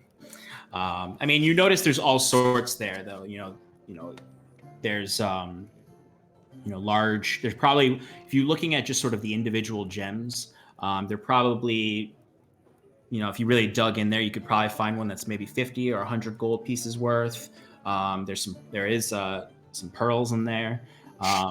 There is. We were looking for pearls earlier. And then there's some necklaces. They're not magical though. For the most, anything in there other than that one container that has the flame on it that's sitting on top of that pile. Yeah, I'm gonna reach in and I'm gonna lean close to the ground, and as I pick up the little flame box, I'm gonna whisper to Timber, the short sword and the orange box, and then I take my little gift and I open up the little flame box. Mm-hmm. What's inside? So what's inside is a ring. I was gonna say it immediately bursts into flame and kills everyone. Immediately, they didn't check any of this for traps. It's all trapped. Well, yeah, I honestly assumed it was a ring, and I didn't I feel like there's no threat between this whole situation, so I kind of just want to quickly take the ring and put it on and show it off. Yeah, based on what the Lord has said before, that they were going to thoroughly inspect everything before they allowed you to pick anything. You presume all of this stuff has been inspected and opened before, so if any traps were inlaid, they already were triggered if they were there. So easy enough. You put the ring on. It's a very bright gold band with a very large ruby inset into it that's in a diamond shape. You don't feel any effects immediately. seems like you may need to spend some time with it, maybe attune to it. But it's very nice. And as soon as you put it on and sort of twirl around, you hear the same level of cheer and awe from the audience, particularly the soldiers. Yeah. I turn around and I bow to to the Lord, and I scurry back to my seat. As Wiswick walks back, so that's what I wanted to do. I'm gonna go for the orange box. But Okay. as I'm walking to the box, I want to like circle around it and align my path with those with some pearls. Are the pearls like en route to the box? Can I make it like I have to walk over the treasure kind of thing? I'll put it this way: if you want to grab a pearl, you're gonna have to essentially do the dog thing where you leap up and start digging through like someone's food. Like you're not gonna be able to just grab a single pearl from the jewelry box. Okay. You have to get up there and just mess the whole situation up as a dog. So, ooh, that's a good idea. So he transforms, takes a pearl, and transforms. All real quickly and stealthily. It's sort of as Timber starts to wander around that the Lord sort of claps his hands. Excellent, excellent. Now, who would like to come up next? I'm gonna take the orange box and then walk back. Oh, it seems the hound has made his choice. And the Lord kind of is like, I didn't expect that. All right. Well, I guess I said, well, each of them could have one. So, fair enough. Fair enough. Who would like to step up next? Kieran looks at both Cal and Scarlet like, you first. I say ladies first. Kieran is eyeing Scarlet now like, hey, it's your turn. Get up there. I don't want to be up there. I shoot him a look back like I don't either. But after watching Timber come back, I'll stand up and walk the through. Okay.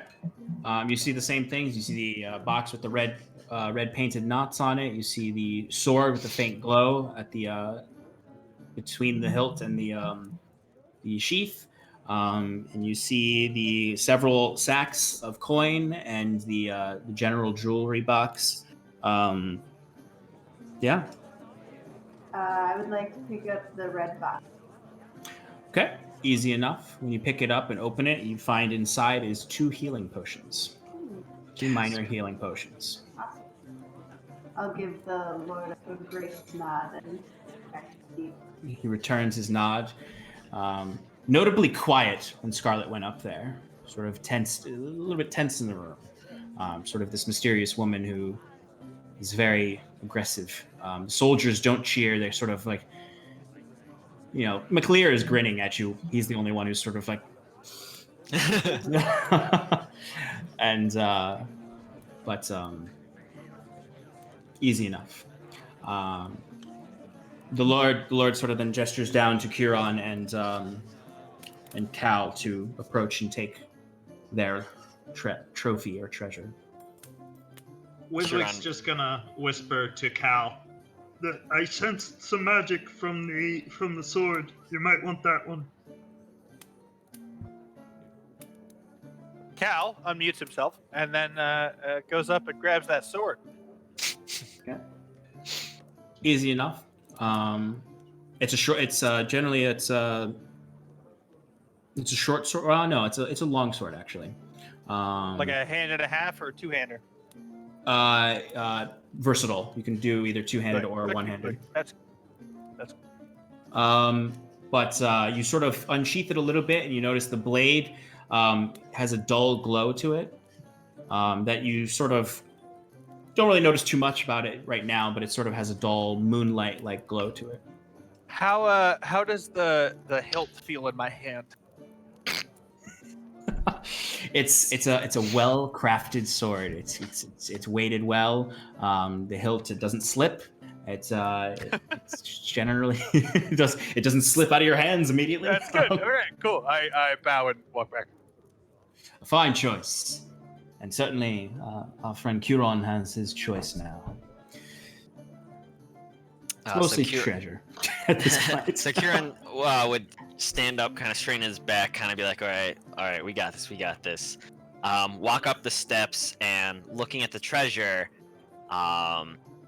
is clearly like looking for something that's not there for a moment, and he looks at the Lord and goes, "Excuse me, did you not include the ashen mask worn by the Archdruid? It was one of the only items I truly wished for." You see at the mention of the ashen mask, the Lord sort of he's got that like smiling, gracious Lord, and then sort of his face sinks and his hands kind of come in. His body kind of crumbles a little bit. You hear a few whispers. Well, as I said to you, Kieran, and your party a day ago, the treasures would be provided after we were to confiscate anything we would need in our trial of the Archdruid, and unfortunately, the mask is being held. Oh, a shame. I suppose I understand. So all that's left is treasure now. Pretty much, yeah. There's sacks of gold. There's jewels, pearls, sapphires, emeralds, gems, necklaces, rings. Kieran would go for just one of the pearls, probably the largest. It looks like it's worth 100 gold, give or take. Pick it up, roll it between his fingers, and then bow to the Lord and walk back down to the table. A fine gem. And as he claps, the servants lift the treasures away and pull them away. He's like, "I thank you again, bold adventurers, for the service you've done to Maginset. Champions of Maginset as you are. You will always be welcome in our city, in our town. You'll always find dwelling in my hall. And I do hope this leads to even further protection and work together in the service of the greater good. Now let us all feast and raise our glasses to these brave champions and continue our fair evening into the night in the revelry. I thank you." And at that, he claps a few times and raises his own cup, and the crowd responds with cheers, and it's somewhat awkward. And then he sort of stops, and before everyone sits, he's like, "Another person that I would like to honor tonight is the brave druidess Wyla here. She was held captive by Archdruid Orlin and tortured beneath the temple halls. She's all that's left of the Order of Ash in this fair city, and I hope that she will work well with with the druid Udaron from Brennick Glen, in helping us restore the temple and restore this order to what it once was. Please join me in welcoming her into our good graces as the survivor of the Archdruid's tear." Sort of a solemn raise of the glass at this. There's not a cheer here, as she sort of very uncomfortably looks around and sort of nods to the group, very out of place, very fish out of the water. She does make eye contact with Kieran for an extended nod. And then he sort of claps his hands. Smile. A warm smile, a gracious smile across the room. And it's at this point that the feast, the Lord claps his hands, more food and ale is brought out, and the feast continues into its revelry. Sort of the soldiers cheering and clashing their mugs together again as the feast continues. I stare at Scarlet with this box in my mouth, like as if implying, yeah, right. "Put this in my pocket, please." Just looking very uncomfortable with the box in my mouth. You want me to open it? All right, let's do this for like. So Scarlet takes the box from Timber's mouth, doesn't open it. Okay. Puts it away in her bag. What would you all like to do? Wiswick's been drinking way too much. He leans over to Cal and he says, "Cal, this has been fun. Should I make a toast? Should we toast them? I don't think we should. At least Should we not say yet. something?" No, I think going so soon after the Lord's toast may be deemed as a little bit disrespectful, like you're trying to one-up him. That's not what we're trying to do, you know? We want everyone to be friends here, right? I say, patting him on the back. And How about you make a toast, and then I'll do mine after. how about we wait for everyone to finish up their food and then try dancing again? How about that? I don't know. I feel tired. I drank too much. I'm imagining Wiswick getting like really close to Cal in this Yeah. conversation too. Well Look then, at my if you- ruby. yes, it's impressive. We should look into what that does, because the last time one of our party members put on a ring, it won't come off. But Still yes, stuck. But this one's got a big ruby. it is gorgeous, my friend. It is truly a sight to behold, and you wearing it only adds to your already nigh mythical charm. But if you're feeling tired, maybe you should go to bed. You know, they had a festival for the gnomes. It was called the Festival of the Ruby. Did they really have a festival called the Festival of the Ruby? Yeah, there's a Festival of the Ruby. Oh, is it yearly? It's when we bless the mines, because the mines give us all our riches, and we do it all the time. It's whenever there's a good bounty, we bless the ruby. Excellent. Yeah, that sounds like a fun time. Would you like some water, my friend? Kieran is watching this exchange and just laughing to himself. As I'm doing as I listen and I glance up and I go, Q, Wiswick- you want to talk? How much have you had? Maybe a quarter thimble of wine? he laughs and says nothing. Oh god, you're all drunk. Wiswick like falls off of Cal and leans, lies back in his chair and just plays it chill for a while. Timber's still eating. Slash yellow. I'm going to, if I notice that the Lord is not really like super engaged, I'm gonna walk up, not to draw attention, just walk up to him, and tell him, my lord, I'm not sure if we actually did officially inform you, but our party has decided to travel with you in the morning, or tomorrow, whenever you head out for Meadowin. Meadowin, yes. And so I just wanted to let you know that before, so you could, if any plans needed to be made. Oh well, excellent, Cal. Come up to the dais. Come up here. I do that. So ushers you around to come up to sort of be behind the table and with him, and sort of you see immediately next to him is the tabaxi. He says, Cal, I'd like you to meet my one of my oldest companions, Renard here. He is Black Tabaxi from the Therathris, but he specifically has spent most of his time in the Endurian courts. I thought to be an interesting person for you to meet.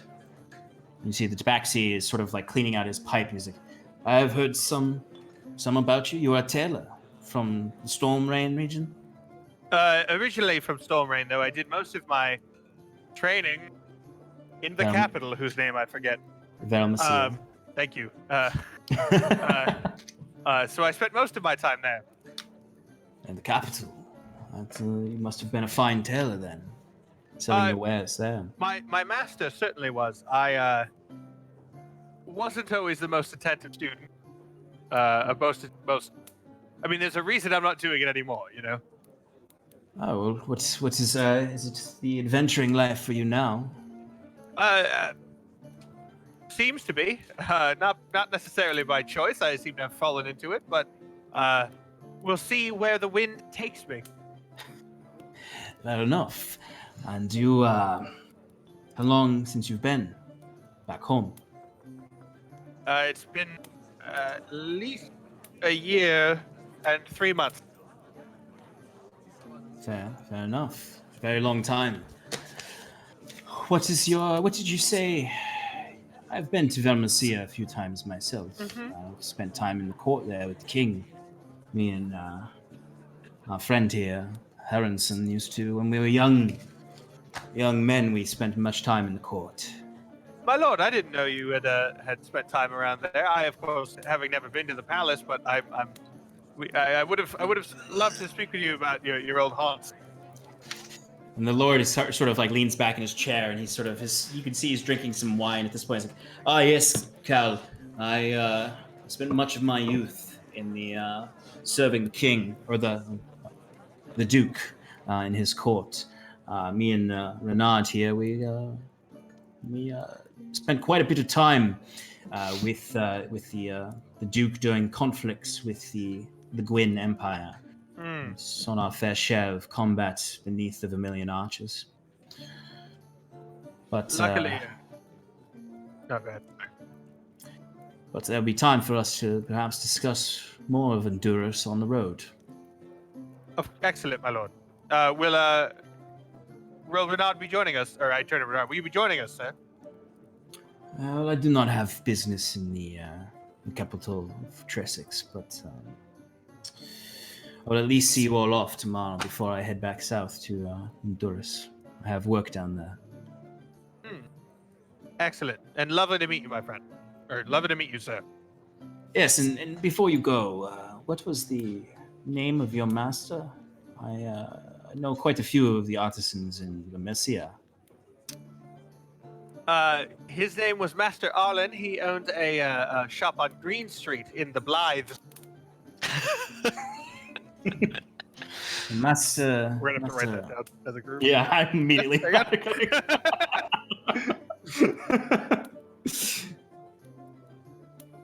And you see the Tabaxi kind of grins at you, clearly doing some like calculations in his head, searching his memory. Oh, well, I do not know this Master Arlen in the Blythe. I know there's several renowned artisans who would call the Blythe home for their shops. Strange that I've never met this Arlen, but when I return, I shall look for him. Yes, you may not want to bring me up. We did not end on great terms. If we did, I suppose I'd be a master now. I suppose that is true. I suppose we may have run into each other earlier if you were still a tradesman there.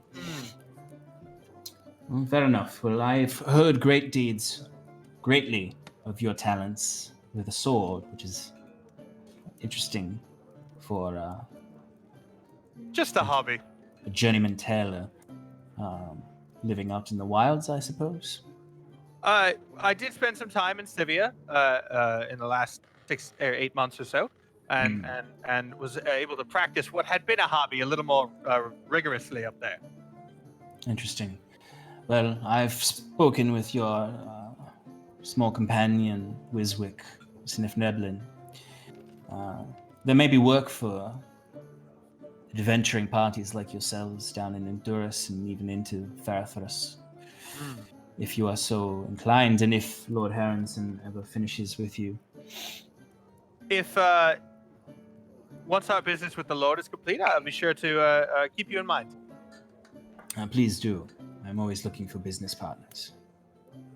And I shake his hand. That's the end of the conversation. And Lord Harrison is not drunk, but he is definitely tipsy, and he says, Cal, my friend, don't leave so soon.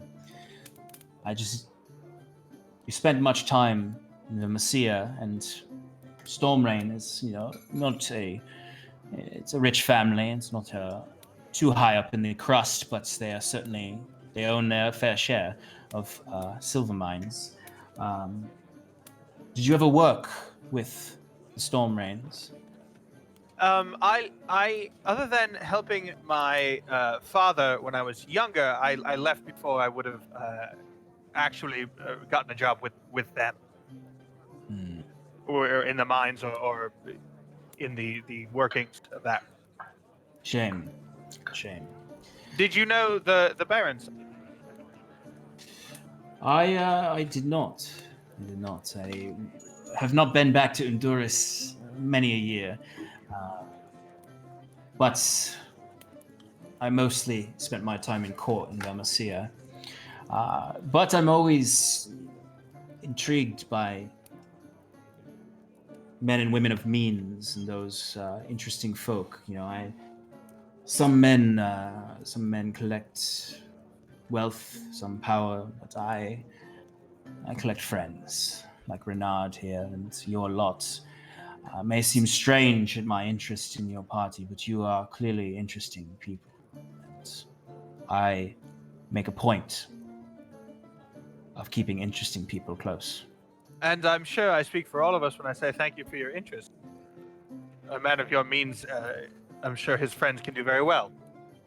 Indeed. And I apologize, sir, that I can't arrange an introduction to the Baron of Stormraid. Well, I'm certain that if you find your way back south, that you'd be able to court yourself into that circle. I've not been back in some time, but I will of course keep it in. Of course. I do hope to speak with your companions again before the night is over, but take part in the revelry, drink, eat, have your fill. Thank you, my lord. Yes. And there's a moment you notice before stepping away where he, as you're sort of saying thank you, and he says yes, he's sort of looking up, and you notice connecting his eyes to the two balconies up there where you for the first time notice the heavily armed guards up above and the sheer darkness above. I'd like to try and see if I can tell. Is he looking at them? Is he just checking in, or is he like giving them a signal of something? Give me an insight check. Yep. Fair. 13 plus not a lot, probably. Yep, just 13. Okay. So it seems to you that there's nothing about his expression that was sort of like a cue for anything, but it seems like he's mostly checking in and kind of keeping an eye up top. And sort of as you sort of look back to him, he catches your gaze as he looks he looks away from the guards, kind of noticing you seeing him, and he sort of leans back and says, you always need security in these times. Completely understood, my lord. Thank you very much. And then I bow and make my leave, making sure to catch the eyes of the very wealthily dressed people on my way back, giving them a knowing smirk, like I just shared some kind of like important information with the Lord. Mm-hmm. And then going back to my seat, I would like to catch a servant's attention on the way back, or when I get there.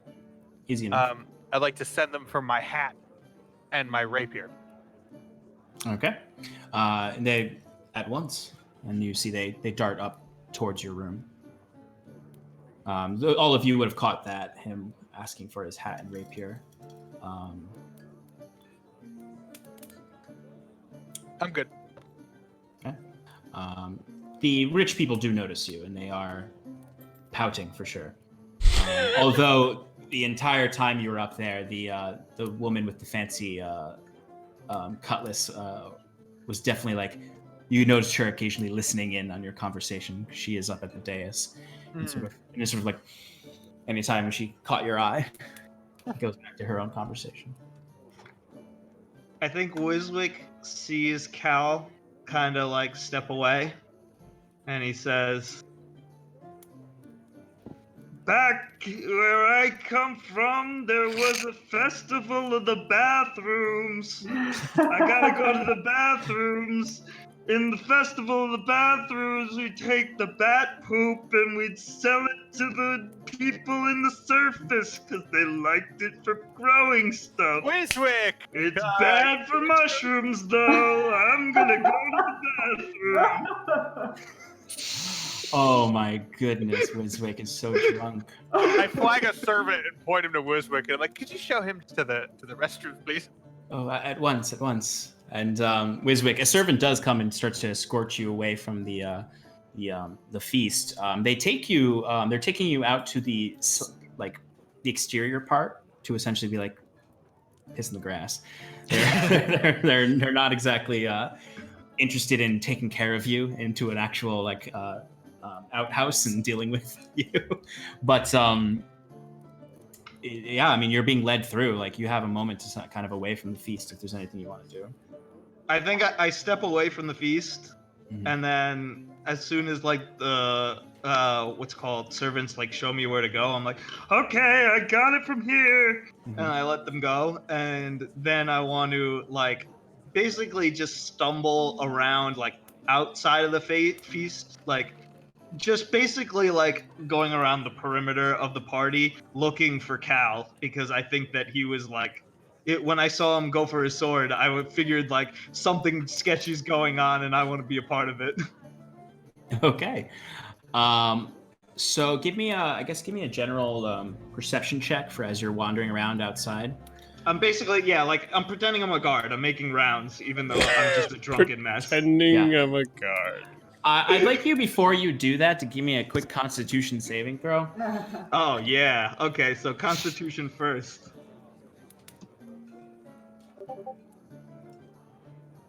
+2, that's a 15. Not bad. Okay, so you're holding it together pretty well. You are approaching the level of drunkenness where it could potentially start affecting your rolls, but you are currently holding it in. You're keeping it together as you sort of like holding in any sort of burps or vomit potentially. But you're a pretty hardened drinker. You carry around an endless flask, but you're easy enough to start to patrol around. So give me that perception check.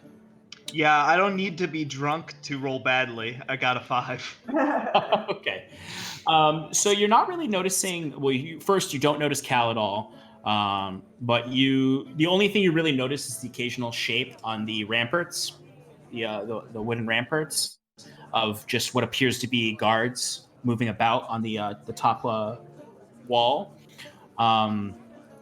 And as you're stumbling around, you actually come face first. You're watching that guard up there, and then you stumble directly into another guard who's just, you sort of like clank right into his leather armor, and he just sort of like looks down to what are you doing out here? Happy Bat Poop Festival. Fucking drunks. Well, you best get back inside. Maybe drink some water. Is everything all right? Yeah, we just keep an eye out. You know, Archdruid might be held downstairs, but still gotta be careful. Get back inside. I mean, I kind of want to be persistent. Like, I just say, are you sure? Because I don't feel too comfortable in there. It seems a little weird. The guards up top look nervous. Is there something that's going on? I'm a wizard. I'm a wizard. You should tell me so I can cast spells and stuff. Give me a persuasion check with disadvantage.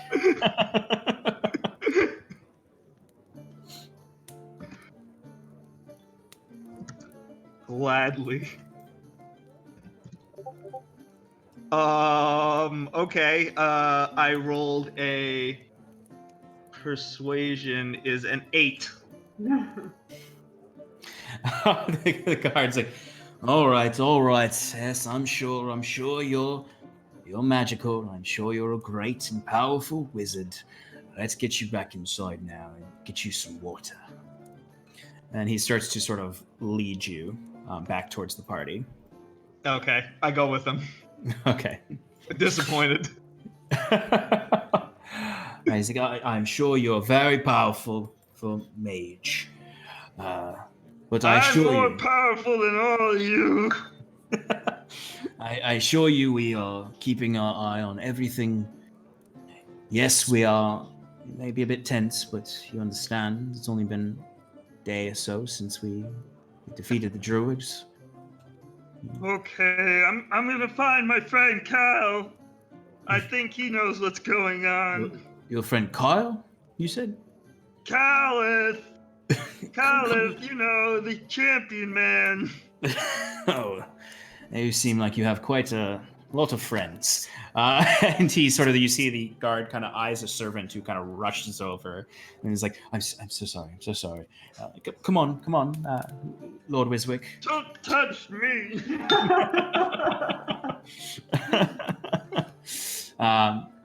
But they lead you back inside, and they don't lead you right to your table. They just lead you in through the exit that you came out from. So right now you're sort of in the back corner of the room.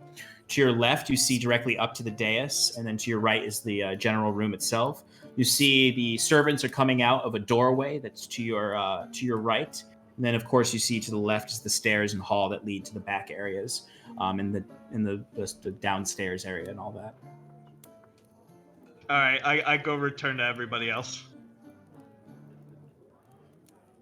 Are there people like, are they still sitting down and eating, or are people getting up and mingling again?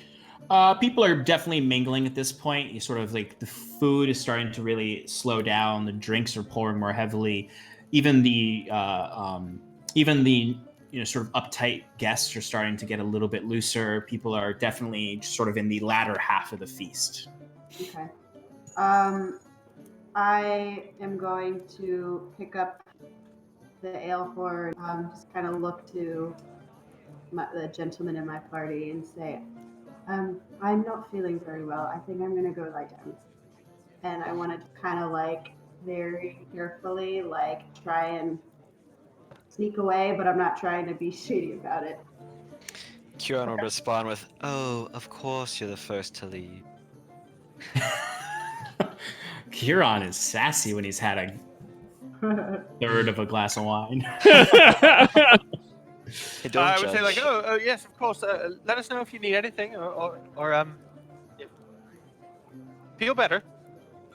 Thank you.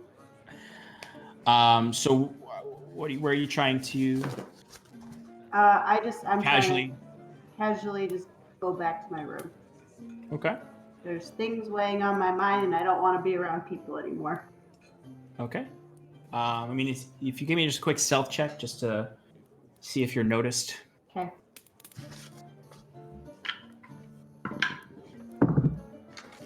Uh, 26. Okay. So as far as you're concerned, you don't think anyone really noticed. They just what you think is most of the people are just sort of see you casually leave and for no suspicious reasons.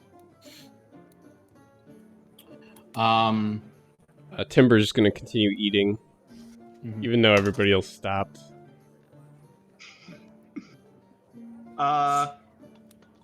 Wiswick's gonna go over to him and feed him more food.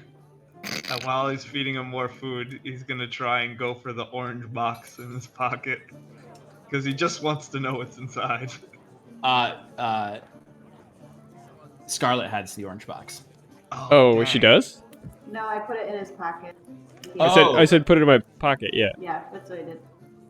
Oh, okay. Okay, so then yeah. All right, I guess Wiswick, give me a sleight of hand check. Okay. And then do I make I'm it actually kind of good at this. Do I make a perception? Yeah, I'd say because it's pretty active. Where he's not really probably not being super 11. stealthy. That would be a 13. So yeah, you immediately notice him kind of reaching for your where he knows your transmutation pockets. I just look at him and go, ugh. I pull away immediately and I say, I just want to see what's in the box. Come on, I want to see. I told you which one to pick. It's gotta be something magic. Wiswick, maybe not now. Maybe we just let Timber eat his meal. I think that's probably what's happening. He's in the middle of his meal. You'll get between a wolf and his food, is my experience. Just allow the dog to eat, and we'll deal with this in the morning. Or if you sober up by the... Okay, Cal. I mean, it's all right. I gave him the food, but I mean, No, come yeah, on. it's not... I don't think it's you. I think it's him. You know? Maybe you should lighten up. Maybe we should drink some more. What are you doing, Cal? Kieran. Yeah. It's at that moment as you're sort of like laughing at your companions. You notice up above that the guards are gone. And it's much darker than it was before. Excuse me, friends. But I don't think... Yes, what's up? What? Look at the ceiling for me and tell me what you see. It's just dark. There's the balustrades up there. It's dark. I don't know. I can see very well in the darkness. What do I see? Nothing. But No one is up there. yes, no, it's dark, but doesn't it seem unnatural? Sean, does it seem unnatural to me? Yeah, do I know if it's unnatural? But I think I would know. So, Cal, give me a perception check. Wiswick, you're a little drunk, so I'd say you don't notice it as clearly as you normally would have. But yes, sorry, Timber, you do immediately notice that where you would normally see, you do not. And you are familiar with that. And similar with you, Kieran, at this point, you're starting to put together, this is visually, you're not seeing, it's magical darkness is starting to take over the space. Timber's gonna like look around frantically and go, like start to whimper. Kieran will go. It's an 18 Excuse me, gentlemen. Oh, right. Sorry. for the roll. 18. Cal, it takes you a moment with your lack of dark vision because it just looks like darkness. But it's sort of normal guy. It's like I'm just a normal guy in this bar, just looking around. And you look up, and it takes you a moment. It's really the flickering of the fire that gives it away, where you start to notice parts of the baluster is like disappearing, where other parts are still there, almost like there's a black smoke smog stuck to the ceiling, and the light's not flickering off of anything. Okay.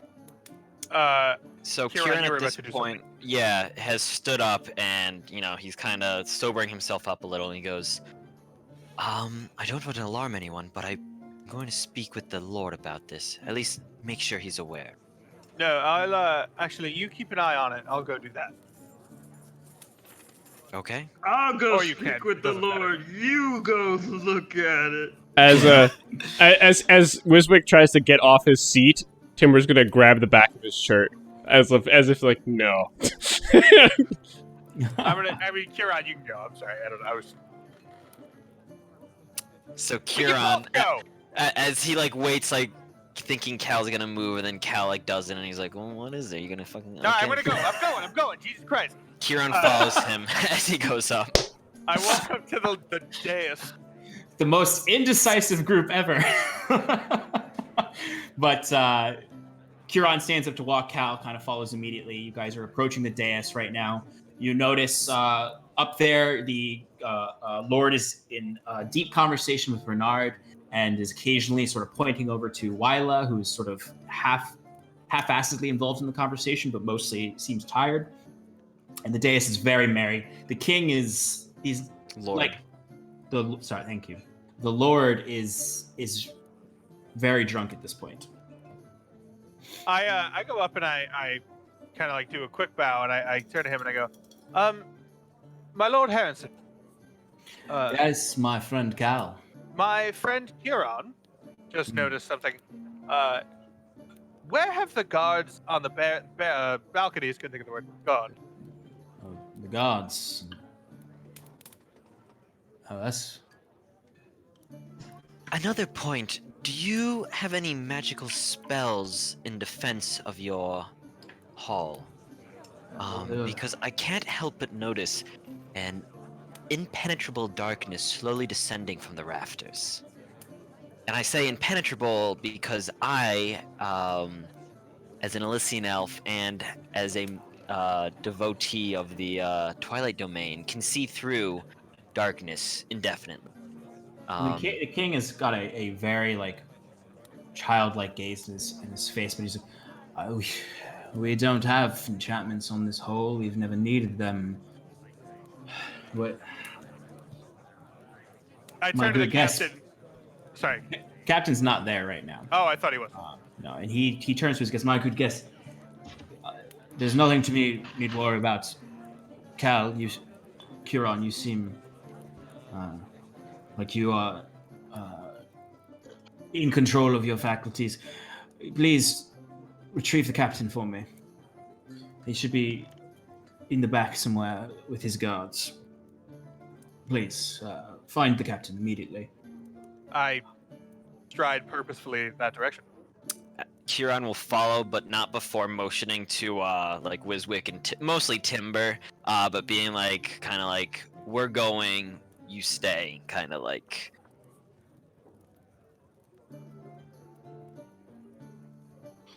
Okay. I still have Wiswick in the by his scruff. I try to crawl on your back. You're in front of me, and I have you scruff. Cal, as you approach the back, I fix my hat. yes, I'd say as you're walking towards the back hall area, the servant comes down and is holding your rapier and hat. It's like, and hands it off to you. It doesn't take you very long That's to find really neat. to find the captain. He's actually at the top of the stairs that lead down into the prisons below, talking with a few of his guards and sort of giving them really hushed commands in a very aggressive tone. And they're sort of like, and then they run off, and he turns and he looks to the two of you and gives a very half-hearted smile. He's like, enjoying the festivities, are we? Captain, the Lord requires your attention, your presence immediately. Is there something wrong with the feast? There does appear to be. Huron? You had guards stationed in the balconies on the second floor, correct? Yes, we did. We were hoping the guests would not notice them. Not much gets past my Elysian eyes, I say, like, pointing at them and, like, you know, not actually. But says the Elysian eyes part, just doesn't poke my eyes out. Did you recall them for any reason? Call them? No, we did not. They should be in their stations. Well, they are currently not at their stations. Also, there seems to be an impenetrable darkness descending from the rafters.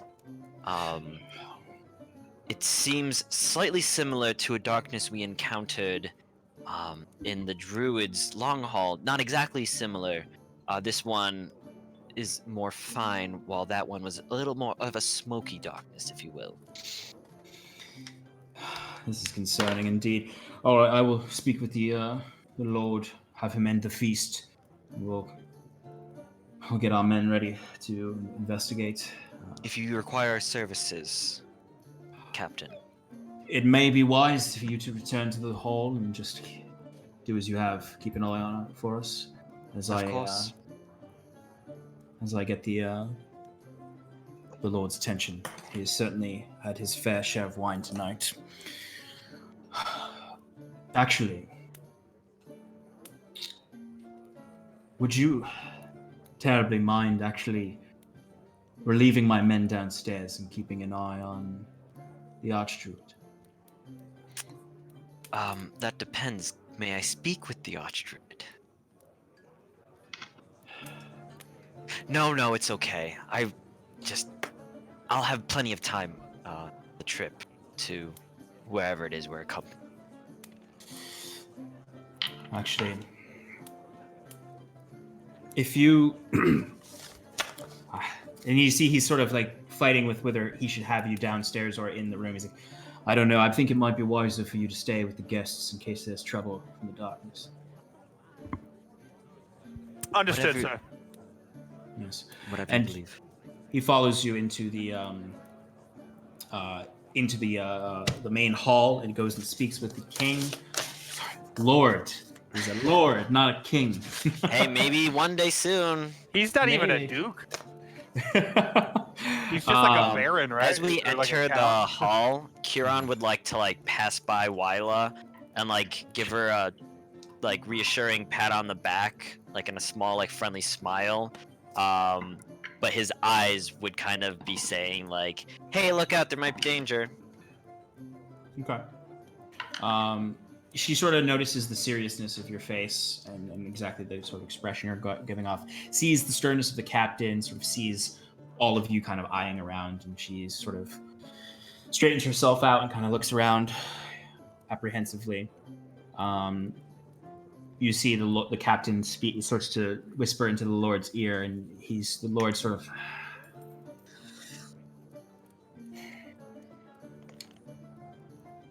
The captain returns and joins you and Cal, and he sort of whispers to the two of you.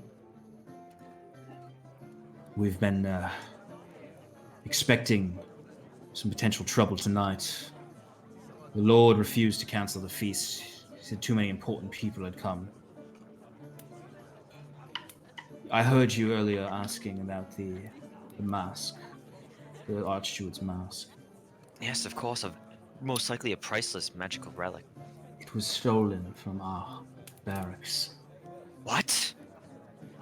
We found a murdered guard this morning.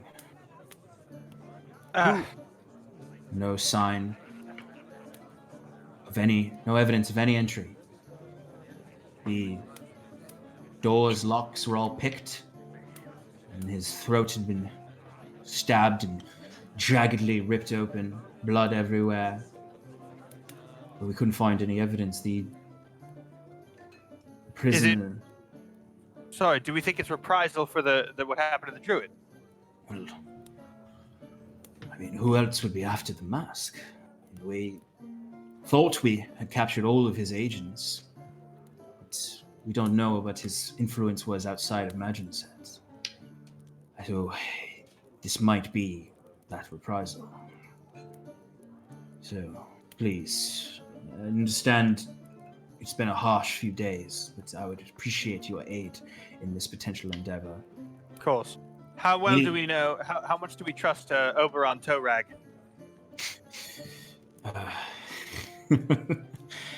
Oderon is, yes, he's a druid of the order, and he's,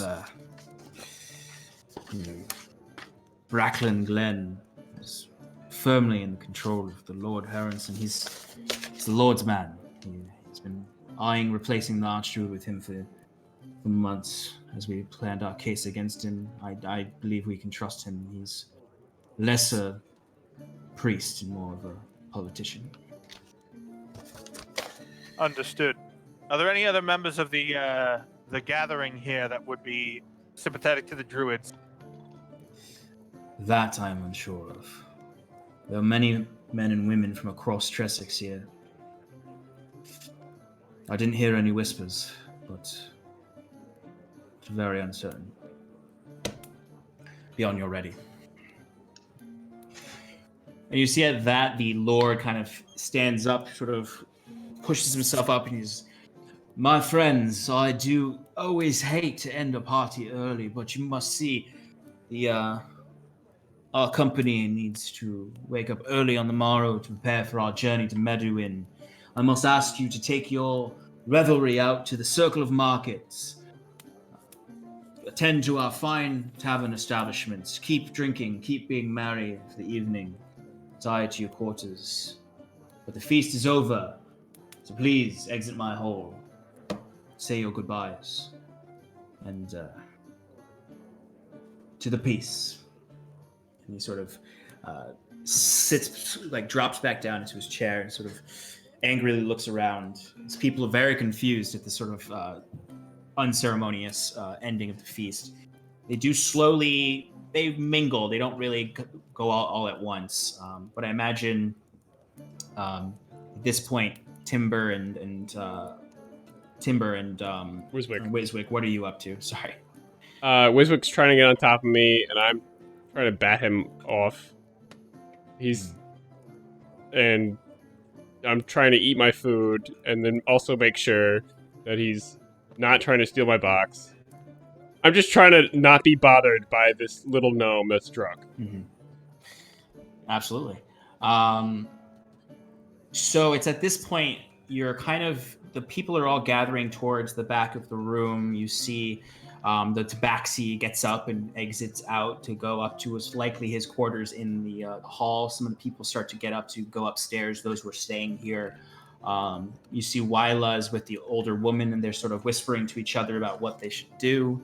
The king is just sort of sitting there with his head in head in his hands, just sort of understanding the gravity of the situation. The captain is keeping his eyes up at the ceiling, and then quickly a soldier comes running in, comes up and immediately grasps the captain's shoulders. He's somewhat out of breath, and this is Captain. Can't find the men anywhere. I couldn't get up there. You can't see anything. You can't even get into the balcony without tripping or falling. I thought I heard something in there, but I don't know. The men are gone, though. You see, the captain leans to him. Secure the archdruid immediately. It appears what we fear might be coming to pass. And you see at that point, all of the lights go out. All the fires go out in the hall. Cal's right next to Kieran, right? Yes. Kieran's gonna slap his hand on his shoulder. Not really like slap, but like firm hand, and he's going to use his ability Eyes of the Night. So that means you can now magically, or I give the benefit of dark vision with no maximum range to Caliph. And it lasts for 10 minutes. Everything. So Caliph, this is a first for you, as you everything goes completely dark, and but then suddenly, sort of your vision sort of becomes at first really bright, and then simmers down to a dim light as all you can see is in shades of blue and orange. You can see like as if it were dim light. You see all the people are gathered in the back on the opposite side of the hall, and you hear the creaking and slamming of the doors shut. Well, that's not a good sign. It's entirely quiet at this point. What do you want to do? Yeah. Can I see anything outside the feast hall? So Scarlet, back up in your room, you would hear in the hallway the rushed footsteps of soldiers. Okay. Not a lot, just not, you would have heard sort of the frantic movements of that soldier going and checking and running around. And you would have heard any music and feasting stop down below. And there's a few people who sort of are like panicking at this point. So there's folks in the crowd drunkenly just like, what's happening? What's happening? Brigitte is like, who turned off all the lights? It's turning into a real party now. Some people a little too drunk to appreciate the gravity of the situation. What do you guys want to do? Timber would. Sorry. Yeah, I just wanted to check in. Like, where are we in this situation? Me and Timber. I know that we're away from the. Are we with the crowd? No, we were still in the hall. Yeah, because Huron told you to stay, or sort of gestured to you to Stay. stay. Yep. So pretty much what was happening is you were sort of, wrestling with Timber a little bit, and then suddenly all the fires went out, and all of the entire space became dark. And you heard people starting to panic, all the people who were leaving. And then before you could really look to Kieran and Cal, you heard the doors of the hall slam shut. I think the first thing I do is cast Prestidigitation about 10 feet away from me, which is the maximum range, and I make a small flame. So in this total darkness, with just sort of the panic breathing of the crowd, you just see this very small, almost like a candle flame, lights up in the middle, providing a very eerily small ring of light in the center of the room, 10 feet from Wiswick. What would the rest of you like to do? Perception check. Give me that perception check. It's like frighteningly quiet, other than the panic tones. You hear like sort of the dropping of silverware as people sort of like are kind of pushing over each other. You hear. I'd like to do that with him or give him advantage if I can. Sure. Roll with advantage. Cal helps you look around. I Dark vision appreciate now. that. I got 24. Yeah. Cal, you feel like a superhero right now, being able to see in the dark. Is this what you see all the time? Not when the lights are on. So, as you're sort of like keeping your eye everywhere, sort of it's very hard to discern between the darkness, the dim light, and this. But you just sort of see where the darkness is above, what appears very briefly, hard to see. The smoky shadow seems to. It's like a shape lands amongst the crowd of people opposite you. Wait, can I do something before Yes. other things happen? I actually want to transform into a hybrid. Okay. Easy enough to sort of do, especially in the darkness. Not a lot of people are noticing, although there are a few people who sort of hear the transformation and start to panic a little bit, but easy enough. Wiswick, you sort of notice in the dim light from your candle flame, the wolf rising up into his hybrid form, as we have our hybrid Timber. Where the shadow fell to, I would like to cast Fairy Fire. Okay. Which, whatever I'm casting it's each object in a 20-foot cube within range, so 60 feet, is it outlined in blue, green, or violet light? I'd say like a violet light. Any creature in the area when the spell is cast is also outlined in light if it fails a dexterity saving throw.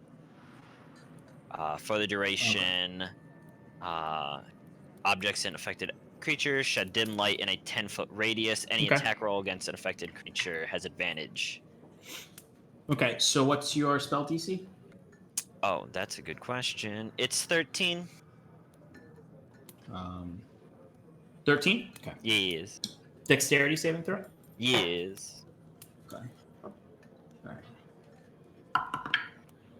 Oh, fucking shit roll.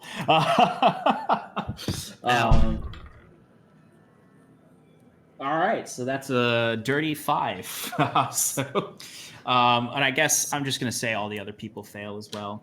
Because they're not trying to avoid a fairy fire. So, and this is visible to everyone or just you? I believe it's everyone because it says that it outlined in light and it sheds dim light. So I would assume everyone can see the dim light. Okay. So in this moment, in the darkness, you see suddenly in a 20-foot cube around pretty much the corner, everything in the corner of the room is outlined in this very dim violet light. And you sort of see like the people start to sort of panic as everything went dark, and they're suddenly their outlining is glowing violet, and all the objects in the room. It's hard to make out whatever that was. You see mostly outlines of humanoids in there. So there is something in there, and it's likely humanoid shaped, since that's all you see when you're looking Right. at this. There, in the purple, I saw something descend from the rafters. Captain, we should encircle it. Huron says, walking forward with, I guess, his hands outreached because he doesn't have a weapon on him. Oh, you don't have your staff with you, or your? I guess that makes sense. No, I don't know why he would bring it. I'm That's gonna walk with Huron. Okay. I'm gonna stick with him. I'm I'm also going to draw one of my swords. Which one? The new one. The new. Okay. So as soon as you draw the sword, it's Yeah. Well, I did it. it gives off a very what is this? Sorry. Goblins are near. I know, right? It's essentially it's sting, but not Quite But so for small. darkness. so essentially, just so you know what it is, it's a moon touched long sword. Moon touch long sword. So essentially, you give off, I believe, around you, you give off a bright light, 30 feet around you. That is a pale white light. So essentially, you got Gandalf's staff light all around you. Does Enya play? Yes, immediately. The sword starts playing, and as you unsheath it, and when you put it back in, it stops. Pull it out, it starts. But the room is immediately cast in this bright light, and sort of you filling up a lot of the center of the hall as you approach. Your vision becomes very clear at this point, and it goes for everyone. As you suddenly hear a blood-curdling scream, as you watch one of those outlines disappear in the fairy fire section, as a body collapses to the ground, and Curon, you see very quickly something moves over to the other side of the room, and sort of in that same sort of shifting way leaps up. It's outlined at first, and you see a humanoid outline before it vanishes outside of the fairy fire. And now the people are panicking, and they start rushing towards the door and pushing on the door, trying to break their way out. As something happens to someone in that crowd, and the figure disappears into the darkness of the corner. Can I roll perception to see if I followed it with my eyes, or do I just because he saw it? You could both roll perception to see if you can gain any more visual reference. Could Wiswick try too, since he has superior? I don't think we're in the same room, Clayton. Are we You not? are. You are. Oh, This is in the Great Hall. They essentially Curon.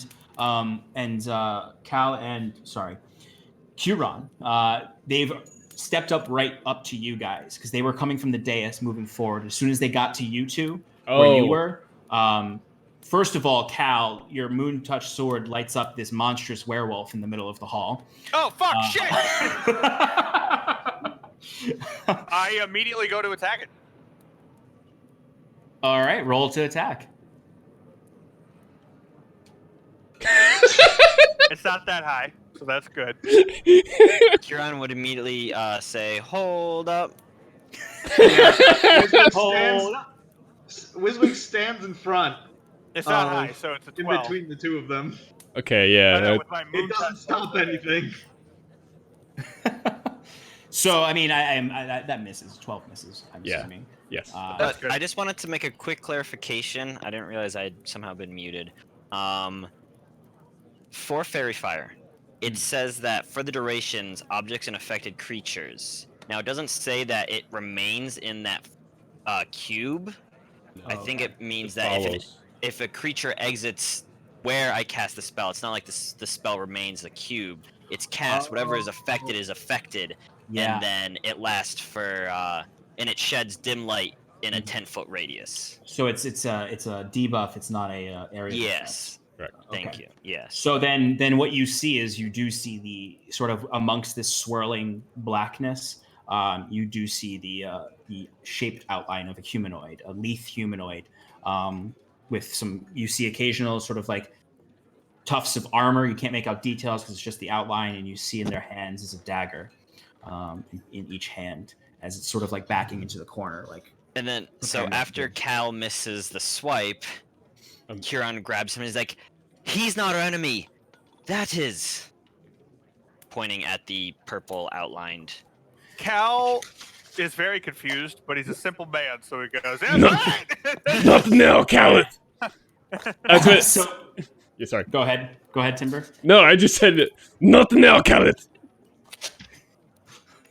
Ah! Before we roll initiative, Scarlet, what are you doing? Would I have heard that scream? Oh, you definitely would have heard the blood curdling scream. Cool. Is it pitch black in the hallway too? No. Okay.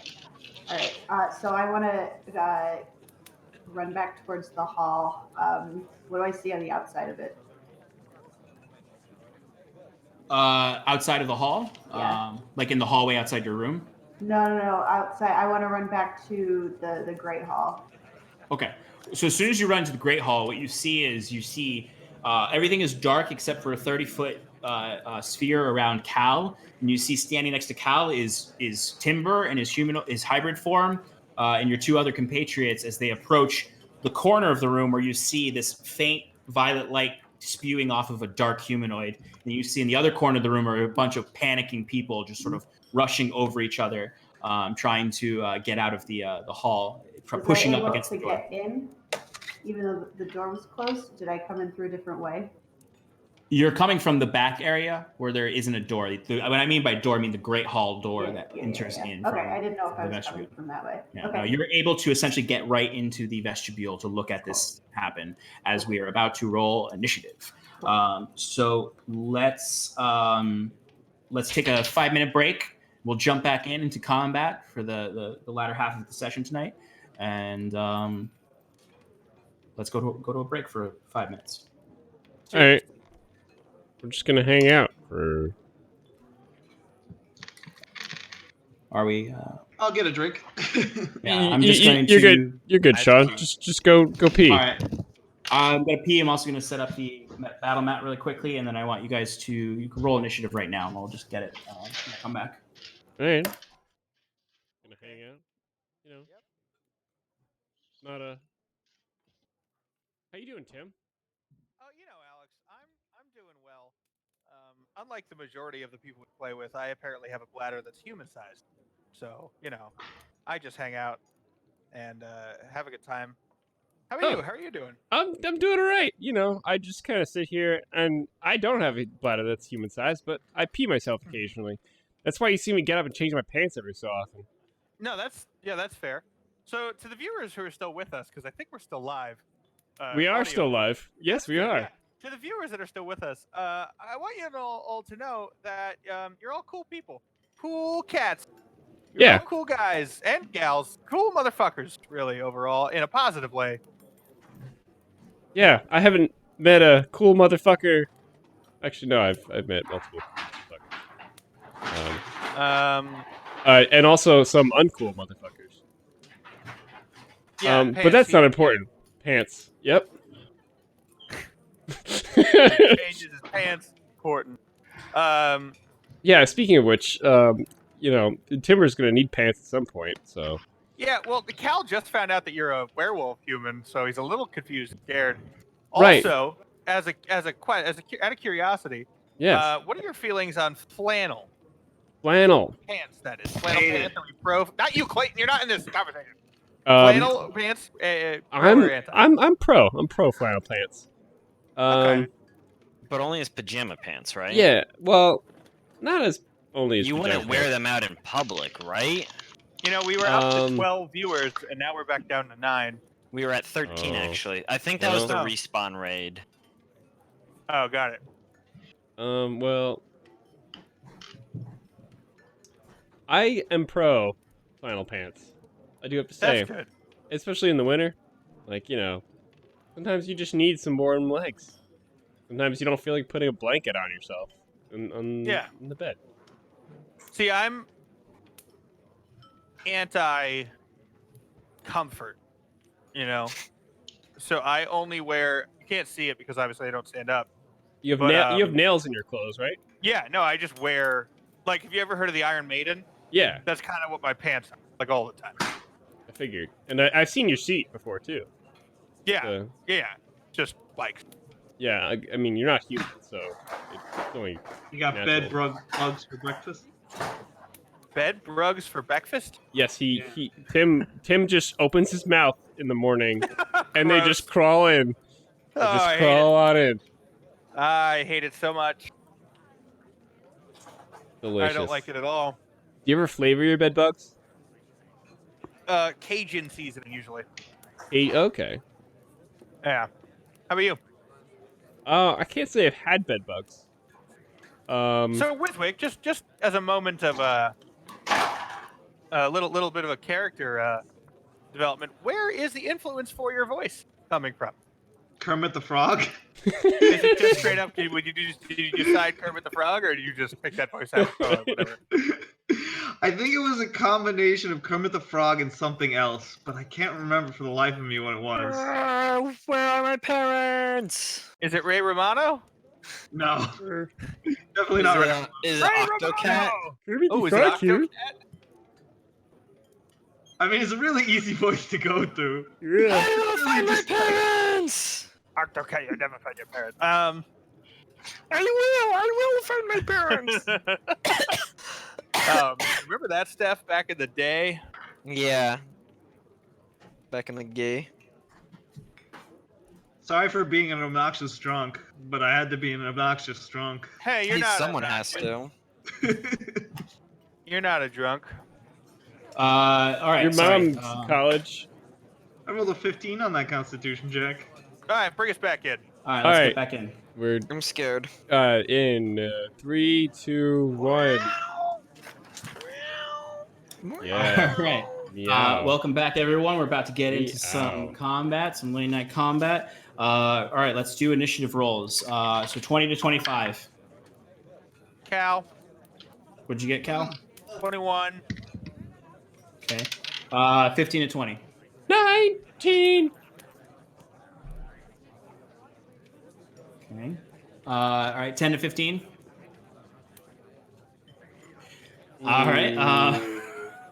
Oh no. All right, you have 5 to 10. 8. 5. 9. All right. Okay. Oh. I forgot to give myself the blessing. Or And someone blessing. And Scarlett, what did you get? 5. Rolled a 1. Woof. Yeah. Your Get initiative it out of the way now. Good lord. That's Fair my enough. line, Kieran. I thought it was grr.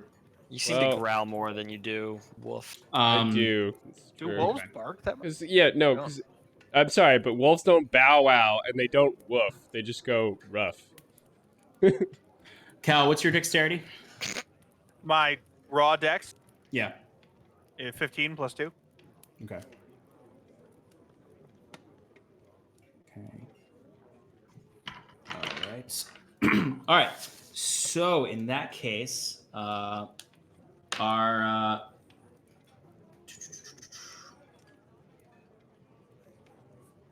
our assassin actually is going to go first.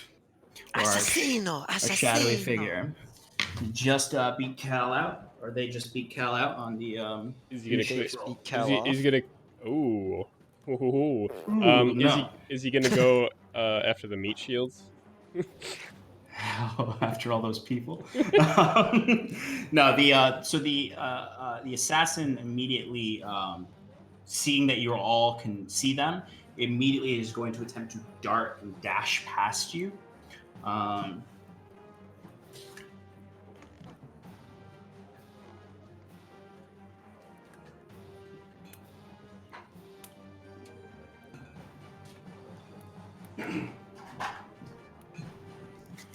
Using the full force of their movement, they're going to go all the way over to that way. And then you also notice coming up from the balcony as well as another shadow comes down as the second assassin comes down to enter the battle.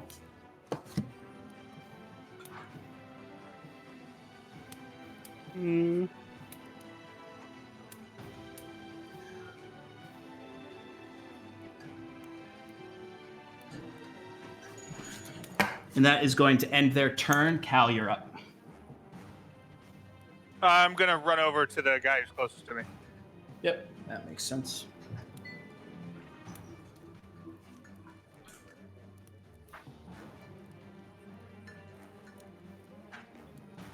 Okay.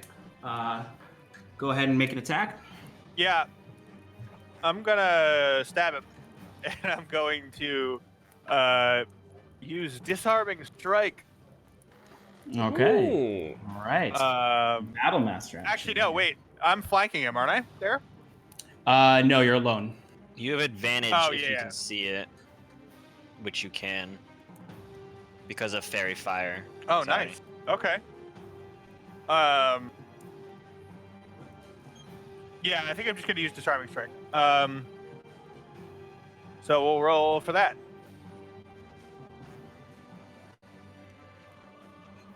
Oh wait, I'm sorry. It does last 1 minute, Sean. So just so you know, whenever you want it to end at this point, makes sense.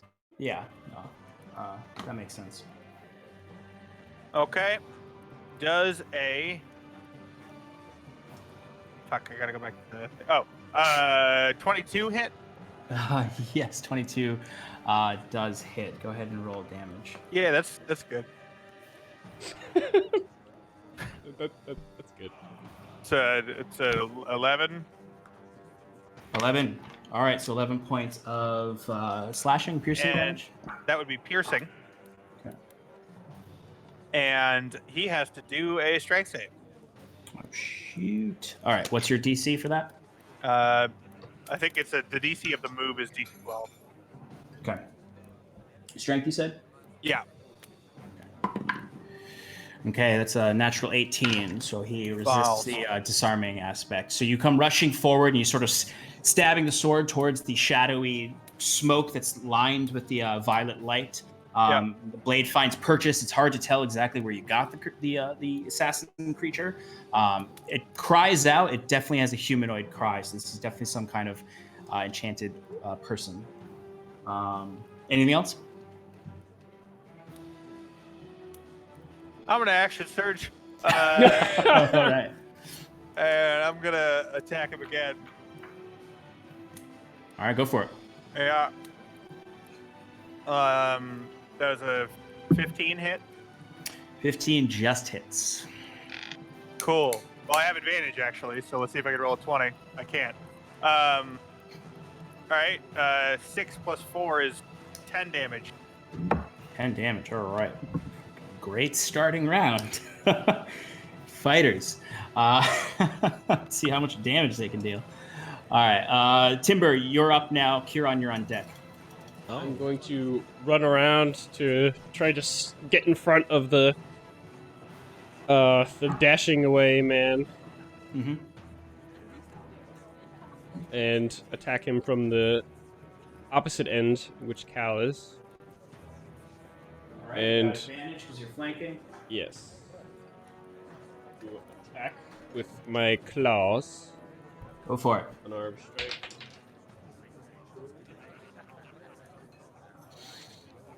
Gonna hit.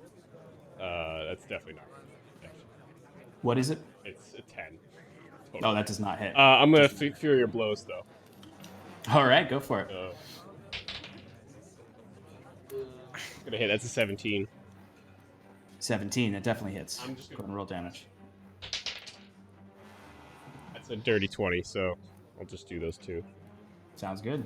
Okay.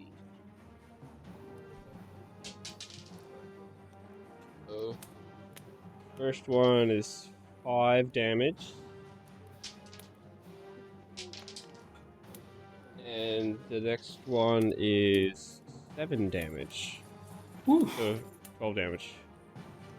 Okay, so Cal, after you came up, also just for reference, the main light source. I mean, you all have freaking dark vision, but Cal, and he has it now too. But the main light source of the room is his sword. So as he's moving around, the light is flickering amongst the pillars and the stonework all around you. Cal, you go in and you jam right into the creature, and then suddenly you see dashing in front of the creature is this monstrous werewolf creature that just its first hit misses it, and then it just swipes 2 claws against the creature's back. as it cries out in pain again. Kieran, you're up. Kieran is going to. I believe I'm 60 feet within the new combatant that came Yes, down, you are. correct? Yes, you are. Cast Sacred Flame on it. Dex saving throw 13. 13. Okay. Yeah. Oh, natural 1. All right, roll damage. 3 points of radiant damage. Okay. All right, so you see you can't see the humanoid form of this one. It's just sort of a ball of shadow. But you see the sacred flame sort of lapping around the shadows. It's fighting against the darkness that's trying to consume the flames. And it does deal damage, but it doesn't deal as much damage as you'd like it to. I mean, with a 3, of course, but I see what you're saying. Who's that black figure between the columns to the right? Yes, let me give you reference for. So these are obviously the amalgam of people here. Captain, the Lord, and this is the Druidess. Who's that in the top right-hand corner? That's Scarlet. Oh, right. Sorry. Can I move up to the captain? Yeah, you can definitely get that close. Okay, and then I'm going to pat him on the shoulder, give him dark vision with that. What's it? Eyes of Night. So he gets dark vision for 10 minutes, and I'm going to basically point him at the new assailant and go, "Captain, there's 2 of them now." Or, "Captain, there's 2 of them now." I'm just kidding. I want a soundboard of Kieran noises. Right. Easy enough to do. So he can see now, and he sort of, as you say that, he turns his head to look over at the new assailant, and it is his turn. So he is going to. By the way, Wiswick, you're on deck after the captain, and then Scarlet. So the captain's going to rush over as soon as you grant him vision. And he's going to pull out his short sword and pull out his shield, and he's going to go in for an attack. His first attack hits. His second attack misses. So the captain slices across this thing's chest, coming straight at it, shouting, crying out as it comes in and brings his sword down across the enemy's chest. Wow, do I really not? Oh, there it is. Dealing 9 points of slashing damage. All right, Wiswick, you're up. Wiswick is gonna show off a new spell. He's going to cast magic missiles, but doing as Wiswick loves to do, he's going to alter the elemental components of the spell to make it thunder damage instead of force damage. Ooh, very interesting. So he casts the spell. 3 orbs of magical energy appear before him, and he points his finger like a gun, and he goes, "Bang, bang, bang!" And you hear these loud cracks of thunder as this 3 waves of light of thunder zap towards him, and we'll see how that goes. Oh, they automatically hit because it's magic missiles. Yep. We got a 3, a 2, and a well, I rolled a d8, so I have to half it, but it was a 6. So that's a 1. Wait, hold on. No, that's a 2. You just minus 4 from the big number. Yeah. Wait, how much did you deal in total? 7 damage. 7 damage. It was 3, a 2, and a 2. Whoa. Oh, plus whatever. It's plus 1 for each one. Oh, yeah. So it's 2 plus 1, 2 plus 1, that's 3, plus 4 is 6, 10? 10. Wait. What did you roll? It's 10. You rolled a 3, a 2, a 2, a plus 3. So Okay, it's 10. okay. 10 thunder damage. He can cast the magic, but he can't account for Numbers. Classic. So anyone looking just sees these magical missiles that are sort of they start off as these as quite literally spheres of arcane magic, and then they shift into these sonic booms that sort of swirl around each other, and upon impact on the enemy, just sort of like shake the area around it with a tremor as these sonic booms hit into the assassin's chest. Which one did you attack? The top or bottom one? The far one, the one that's farther away from me, Okay. without the fairy fire. Got it. Excellent. All right, Scarlet, you're up. Okay. So when that assassin jumped down, did that count as him taking a turn? Yes. Okay, so that's gonna work. If I were to take, is it dark enough that I could bonus action hide and sneak up on him, or is it too bright? It's not too bright. Where you are is actually still in the darkness. Uh-huh. You could attempt. You could use Okay. the bonus action hide. Yeah. All right, I want to do that bonus action hide, and I would like to use my full movement to get as close to them as I can. I'm not sure if I can get all the way up to them. Help them. Okay. So go ahead and roll stealth for your bonus action hide. There we go. 23. Okay. And you're going to try to use your full movement to get up to them while maintaining stealth to, I'm assuming, go for that sweet stealth attack. That's exactly right. All right, so let me count this off. You just can't make it. That's just okay. Quite can't make it. I 10 can feet throw. away. I can throw my things. That's okay. All right. So. You just clean All the right. blade. So if I was going to throw my dagger, would he be surprised because he can't see me? I would say if you with that stealth roll, Yeah. and if you kind of stay close to the walls as opposed to getting up right there, Yeah. you could definitely get Cool. a sneak attack. Right. Though he is engaged, so you already would have sneak attack. Yeah. Well, I'm trying to get the critical hit if he's going to be surprised. He Or assassinate. Shoot, yeah. That is a good question because surprised is a condition. Mm-hmm. So I guess he'd have to roll perception to see if he could see me. Well, he did not see you. I'll say that, if that helps with figuring that out. Yeah, it says any hit you score against a creature that is surprised is a critical hit. Yeah, but the thing is, he's not surprised because he's engaged in combat. Mm-hmm. Surprised is a condition that happens if you ambush enemies. Sure. They essentially, they're all considered surprised for their first turn and can't act on it.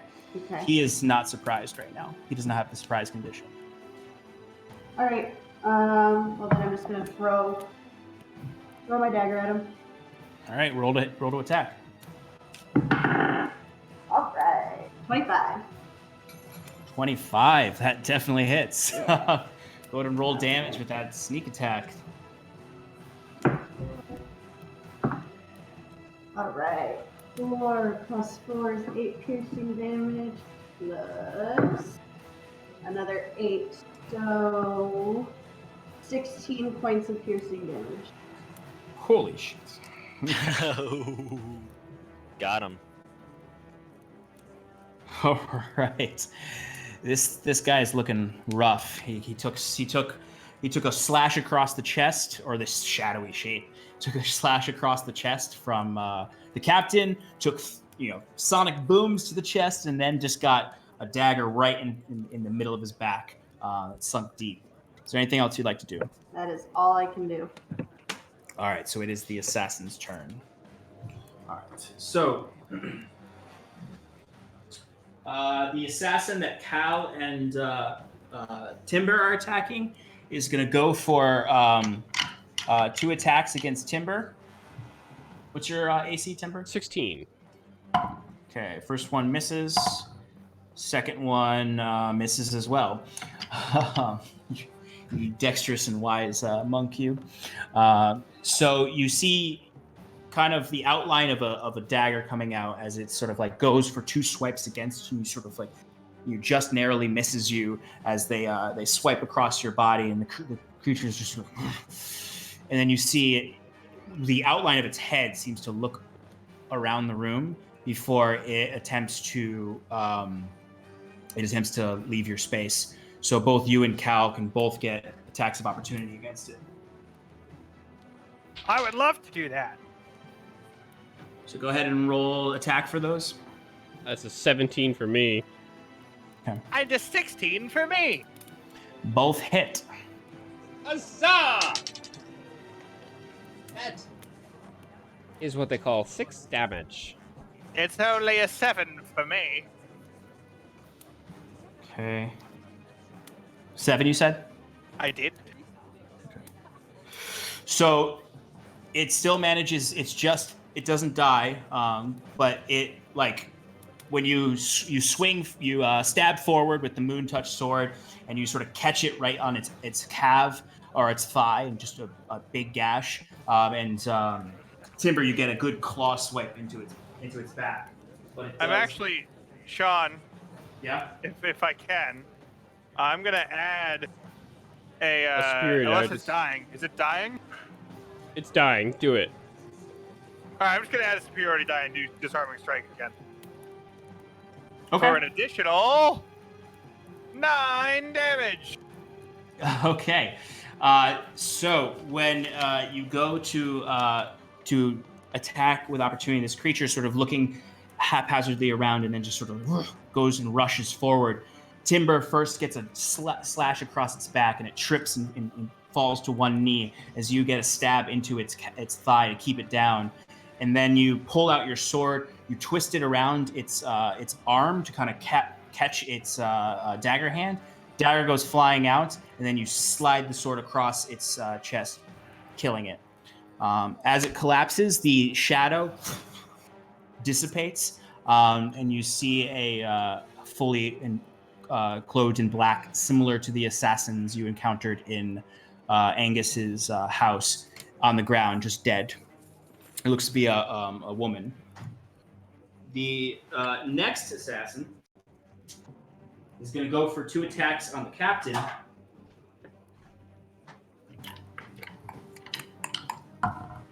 First one is going to miss. The second one hits. Okay, so it's going to be 4. Okay, so they are going to deal 6 points of piercing damage to the captain. And then he needs to make a Constitution saving throw. He fails that, so he takes additional... What? Oh, it's upside down. 6 points. I was like, 9? That's a D6. 6 points of poison damage, and he's considered poisoned. Oof, Captain got hit hard there. And then the creature is going to look up at the dais and is going to attempt to leave the captain's range.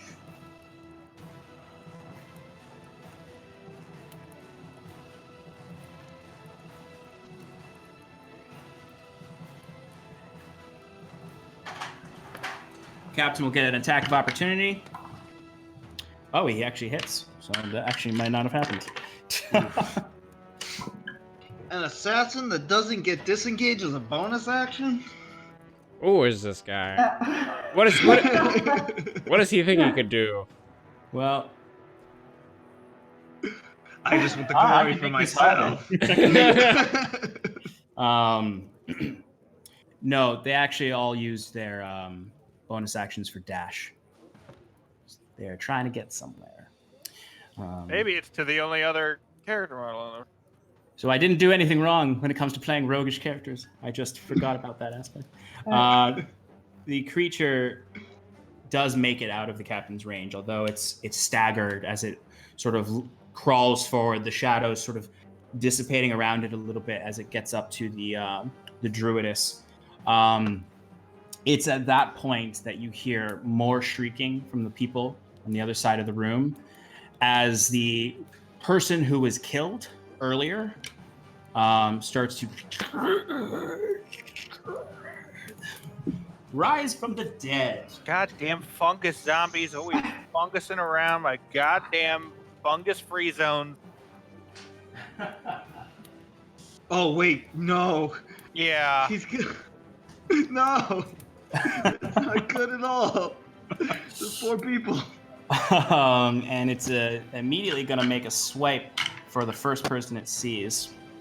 And that's going to hit. It's going to deal 5 points of bludgeoning damage, or slashing damage, clawing damage against this person, who is immediately sort of like it's grasping at this. It's actually one of the twin aristocrats. Is sort of like holding it off. They deserve it. Holding it off a little bit, but it's like slashing at his fine cloak, ripping his tunic open and slashing at his chest. Sort of the creature. It's not the advanced stage like the zombies you saw in the basement. This one was a fast-acting fungal agent where the skin is all pale and dried out very quickly. The eyes are sort of white glossed over, as there are sort of like in the person's chest, you can sort of see every movement shoots spores out. Cal, you're up. Timber, you're on deck. The person between you is dead.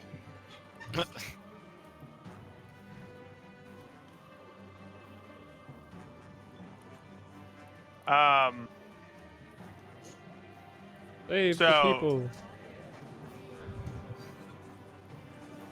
Sorry, I'm making up my mind about something. Yeah.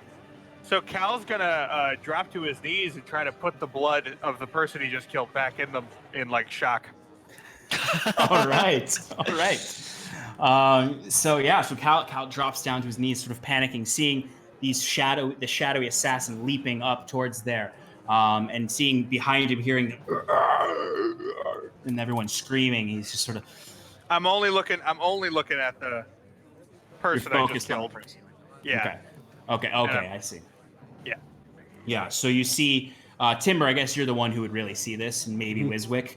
You see Cal just sort of like looking down at the wound he made, and he's sort of like he's sliding the blood onto it, but then sort of like applying pressure as if like a medic trying to save someone who's unconscious. If you want, Cal, you could actually make a medicine check. Yeah, why not, right? Since they were just killed and they All that technically are medicine bleeding I out. don't have. Can Wiswick say something during this? It's a fucking natural 20. Oh! I didn't even really want that to happen. The story would have been better if. I'm just gonna say he's still dying. But you look good. But you really do all the right things. You are like weirdly keeping actually it's a woman. You're keeping her alive slightly longer. She's still. You're not like you don't have a kit to actually bandage this up. It's You're my just hands. yeah. You're essentially just they're like suffering more. They're unconscious, but like they're okay. they're holding on a little bit longer to just bleed out in your hands. But the blood is like gushing through your fingers, and you're sort of like the panic is setting in, and it is Timber's turn. So with 40 feet of movement, I think I can get up to the person next to. Yeah, you can get if you're. Are you trying to get to the dais? Yes. Or the other side? The dais. Okay. On the dais with 40 feet of movement, 5, 10, 15, 20. Yeah, you can get right next to them. Yeah. And I would like to run up and slashy slash. Is that what you call it? Oh, no. Oh, I was going to say, I'm pretty sure I can get to the guy if I make an acrobatics check, go over the ledge. Oh, if you try to climb up? Yeah. Okay, let me count that back out. Yeah, it's gonna be a real hard DC. All right, You- I'll you do can, it. I will do you it. Go for it. I'm going for it. All right, He's go ahead and going roll acrobatics check for me.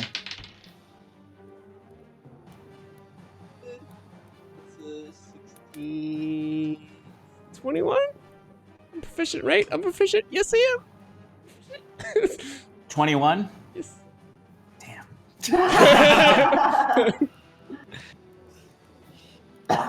Is that a The good luck of damn the or roll is with him. Barrel hop. barrel hop? Yeah. So, sort of seeing Cal in a state of shock, Timber sort of looks for the nearest threat and starts barreling, sort of like full four-legged wolf run, and leaps up, grabs the top of the dais, and pulls himself up and lunges towards the assassin. Go ahead and attack. Ooh, that's a dirty 20. I'm gonna Fury of Blows, so I'm just gonna do all of them at once. Go for it.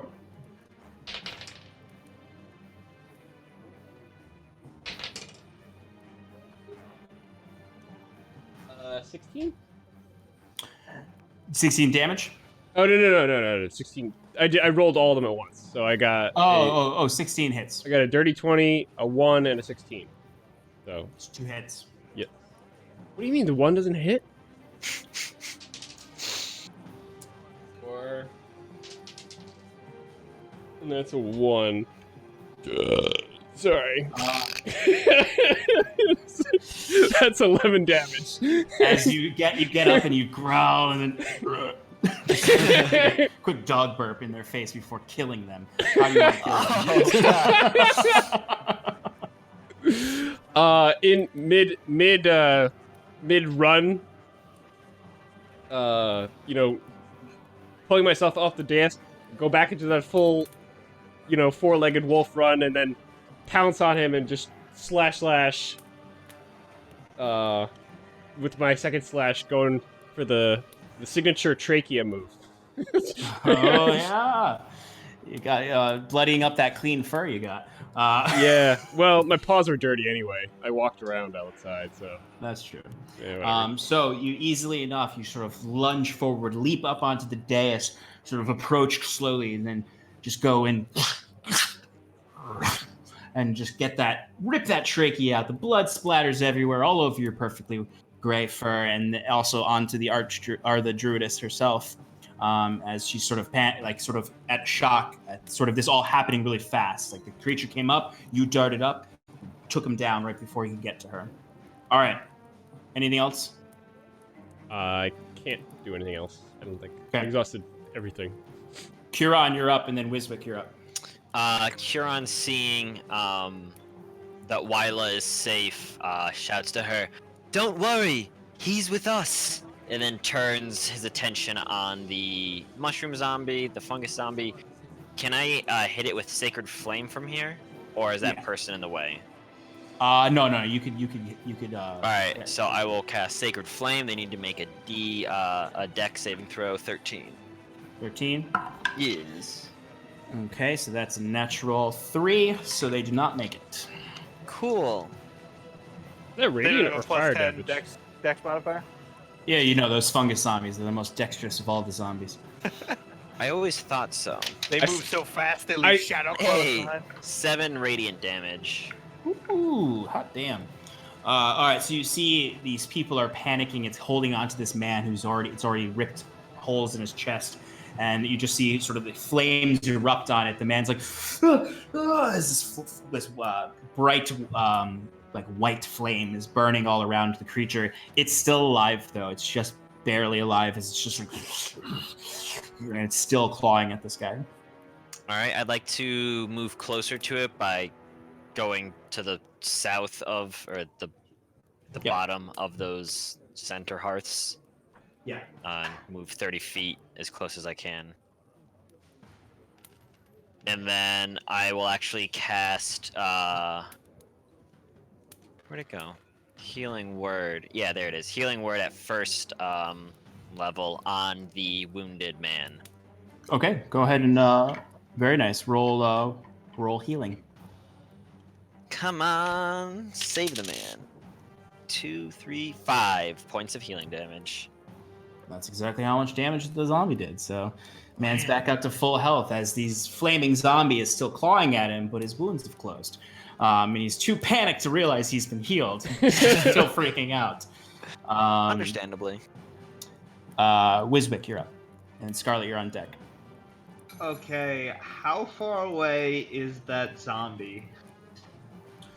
From where you are right now, I'm guessing 120 feet can pull it Yeah. off. yeah, you're within range.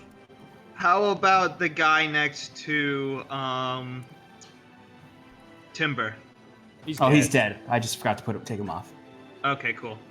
All right, so I guess I'm gonna do the 3 magic missiles at the zombie then. Okay. All right. So yeah, go ahead and roll damage for those. Cool. Ooh. So we got a 5, a 4, and a 3. 12. That's 12 damage. Okay, and what kind of damage did you say you're gonna do the Thunder sonic boom again. again? Okay. Yep, sonic boom. All right. How do you want to do this? Yeah. Just evaporate, just like Yeah, he just It's kinda explodes. like I imagine like shooting them in different directions, so they're like zigzagging weaving through each other, and then Yeah. like as it gets close to them, all 3 are coming from 3 different directions, and like one just like blows off his arm, the next one blows off his leg, and the last one blows off his head. Nice. Excellent. I love So I'm going to, for flavor, also add in that the very drunk McClear is in this crowd, and he immediately, like, sort of like seeing the battle going the way it is, he runs up and just like picks up the flaming zombie, like he's gonna like rip it apart. And as he lifts it up, each one booms, boom, boom, as it just blows his arm off, blows his hole in his chest, and then blows its head off, and just all of these guts of this guest of the party just go flying all over these people. And you do see sort of a big dusting of spores shoots out of it. Oh, No. Wiswick throws up. Hey, Cal, is that one of the noble people? I don't know. We didn't. Who was it? No, I'm just kidding around. Was it the first twin who was attacking his other twin? Because that would be some excellent irony and tragedy. I'd say they were next to each other. So Yeah. I'd say it was the first twin who just exploded all over his other twin, getting Yes. just guts and spores all in his mouth. Oh, God. They're just a little poisoned. Probably not going to turn into a zombie. Probably. Only if they die, right? Yeah, only if they die. As I kill more people. Yeah,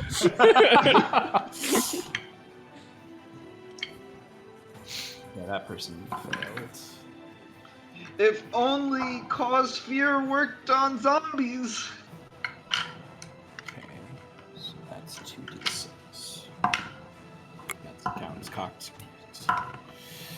Okay, 8. That person lived. Person lived. Person lived. One more. One person. Oh.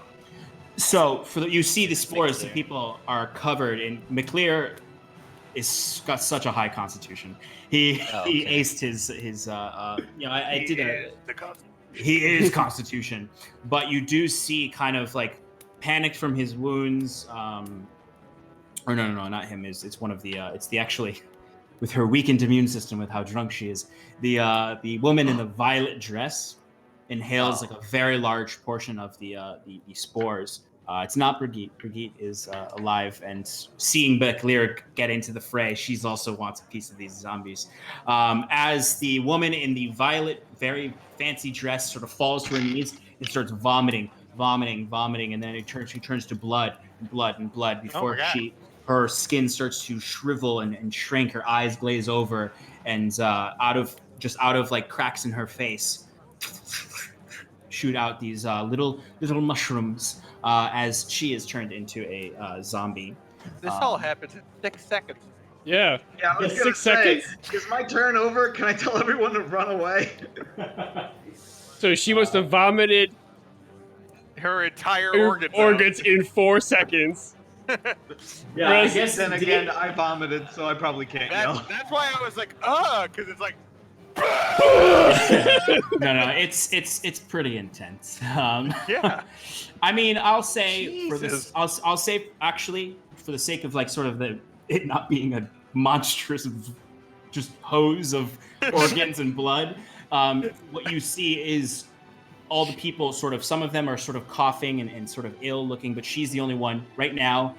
Well, it's still Wiswick's turn, but all you see is she has fallen to her hands and knees and is vomiting up this blood, and her skin seems to start to be shrinking. She's still, she's alive, for lack of a better way of putting it, still. But Wiswick, do you have anything left to do? I hurl, and then I look up and I say, "Oh God, it's not over." Cal, get your shit together. Scarlet, you're up. All right, can you point to the woman on the board for me? Yeah, I'll throw a marker on her. Thanks. She's, yeah, you can. I'll take this guy out too. All right, Scarlet, what do you want to do? Would I have seen those floors erupting? Yeah, I sort of. Well, I guess technically no. Not like you would hear the explosion, but this whole area is completely in darkness right now, or is dim light. You could, I guess, no. You have dark vision, so you would be able to have seen the exploding body and the spores that shot out. Okay. So is she's still not a zombie right now? She's on the ground puking, likely going to turn into a zombie. All right. But you don't really technically know that. You just see a woman violently vomiting. You've never seen this kind of you haven't immediately seen this transformation. All right. Well, there's nothing to attack right now, so I am going to use my bonus action to cast Erupted Flesh. Okay. And I'm going to start running in that direction. Okay, so Erupted Flesh is an action, right? No, it's a bonus action. Well, it doesn't matter. You have decent dash for a bonus action anyway. So you're going to use both your movements? Well, no, Erupted Flesh is a bonus action. Okay, and are you going to dash, or are you just going to do your 30 feet? Oh, I see. Because I can still, even though I have it as a bonus action, I can still use it as an action, right? Exactly. Okay, yes, double dash. Towards the villagers? Yeah. Or the folks?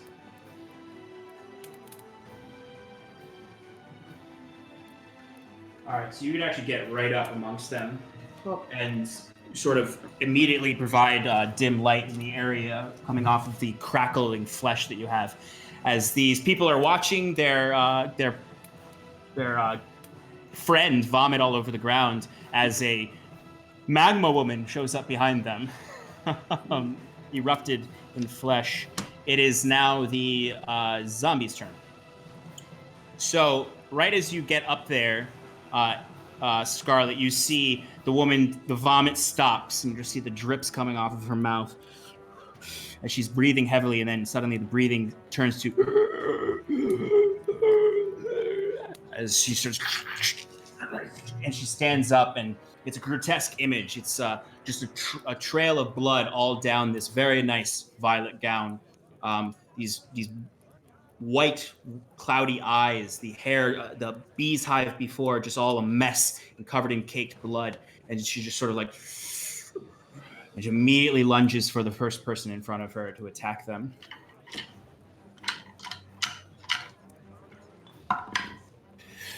The person is just holding her back as this woman is clawing at this and just sort of gnawing at the person, but they're just barely holding them back. Technically, actually, the first person she would see is McClear.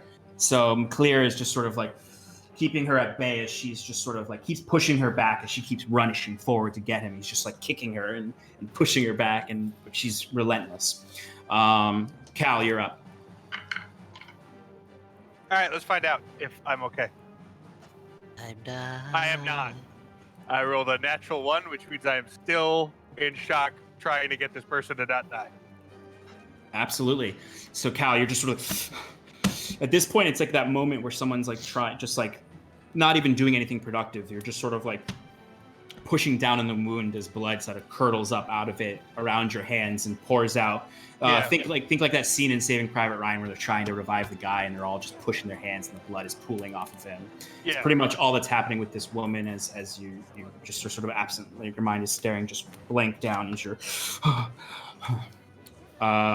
Timber, you're up. I'm also going to have a useless turn and look at Harrison and the druidess and just say, "Stay behind me. There could be more." And that's okay. All right, so you turn and kind of watch the group, and you see the druidess huddles down behind you. The old woman is actually still with her. The old woman is like on the edge of a heart attack. King Harrison is sort of like slouching down behind. King, God damn it, Lord Harrison. I gotta figure that shit out. Is sort of like his eyes are just wide, and he's just sort of completely out of it, but he hides as well. All right, Kieran, you're up. The hearth next to me is totally out. Is there any way for me to easily light something? Do you have any spells or anything that? I mean, you technically have your flint and tinder. Right. Would that just be an action to like pick up like a log or a torch or something and set it ablaze? Yeah, because it's use an object. Yeah, no. So I'd use an action to create a fire, preferably if there's a torch right there. I was gonna say, what about that small flame that I made at the very beginning? Where's that? Up your butt. I'd say there is very easy to miss a very small candle-like flame just sitting in the middle of the room. Probably not something that's going to necessarily. I mean, I guess if flint and tinder would catch something. I mean, these flames are recently out, so it wouldn't be too difficult for you to use your action to pick up a smaller log that was burning in the fire and get the top burning again. It's not a very large flame, but it's a flame nonetheless. Right. So Huron does that and then approaches. 1, 2, 3. So he'd go next to McClear and be like, "Remember, kill them with fire. Everyone, back!"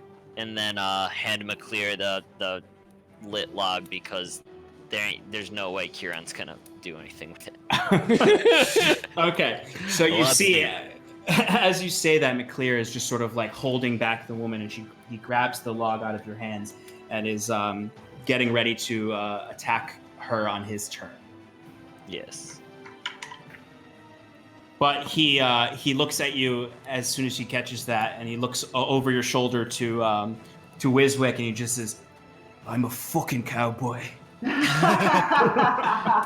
As he's getting ready to bash this woman's brains in with a fiery log. But during that, Wiswick, it is your turn technically before his turn. Okay. I don't think I could get there. Maybe with a dash action. I don't know what I should do.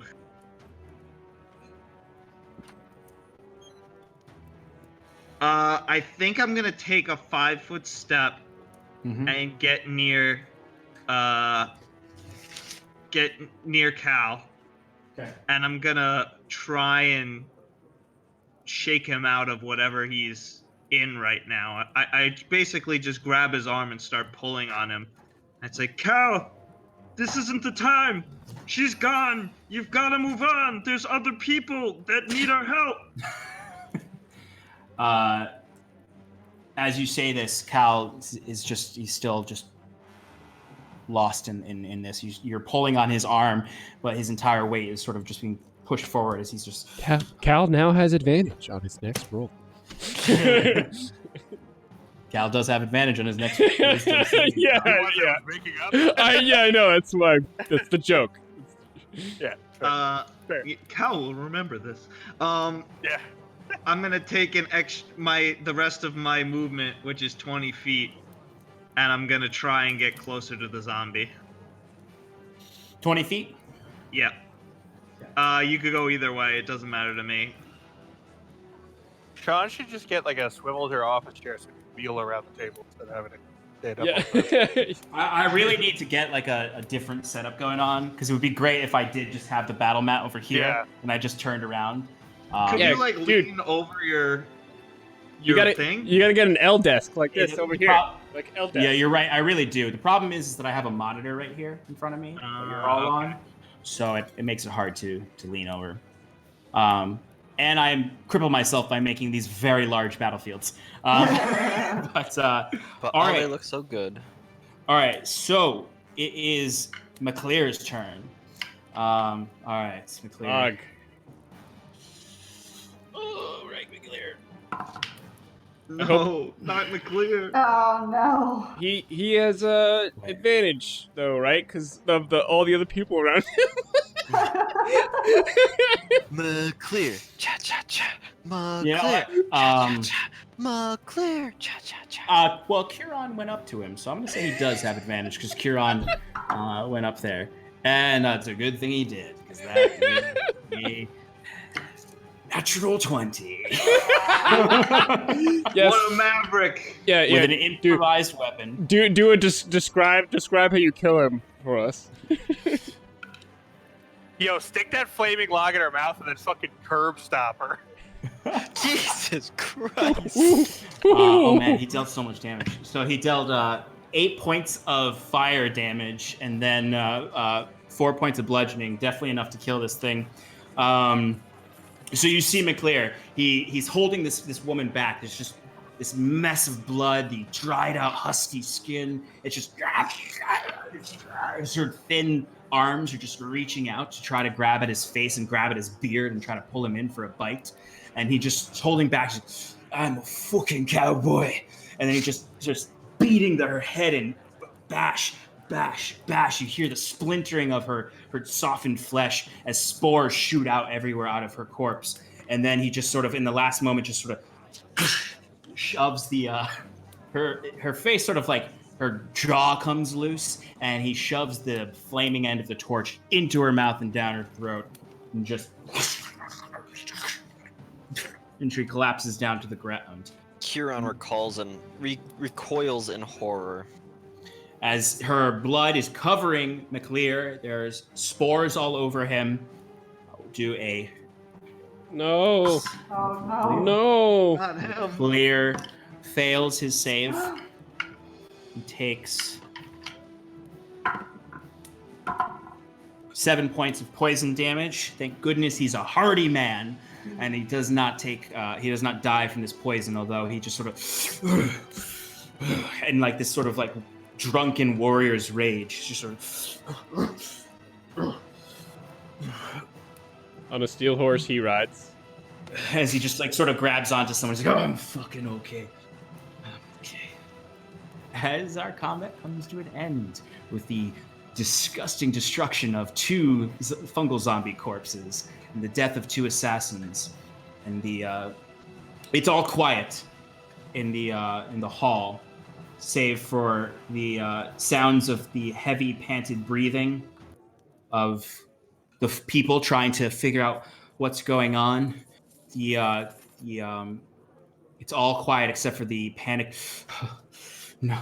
No. Sounds of Cal as he's sort of still, for a brief moment. Actually, Cal, give me a quick wisdom saving throw.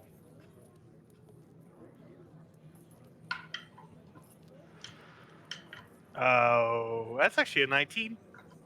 Okay, so Cal, you are actually coming out of it at the end of combat here. You're sort of like, everyone's like, I'd imagine Wizwick and maybe Timber are sort of looking over and seeing you as you sort of, you sort of stop pushing on the wound and sort of just fall back, sitting, arms over your knees.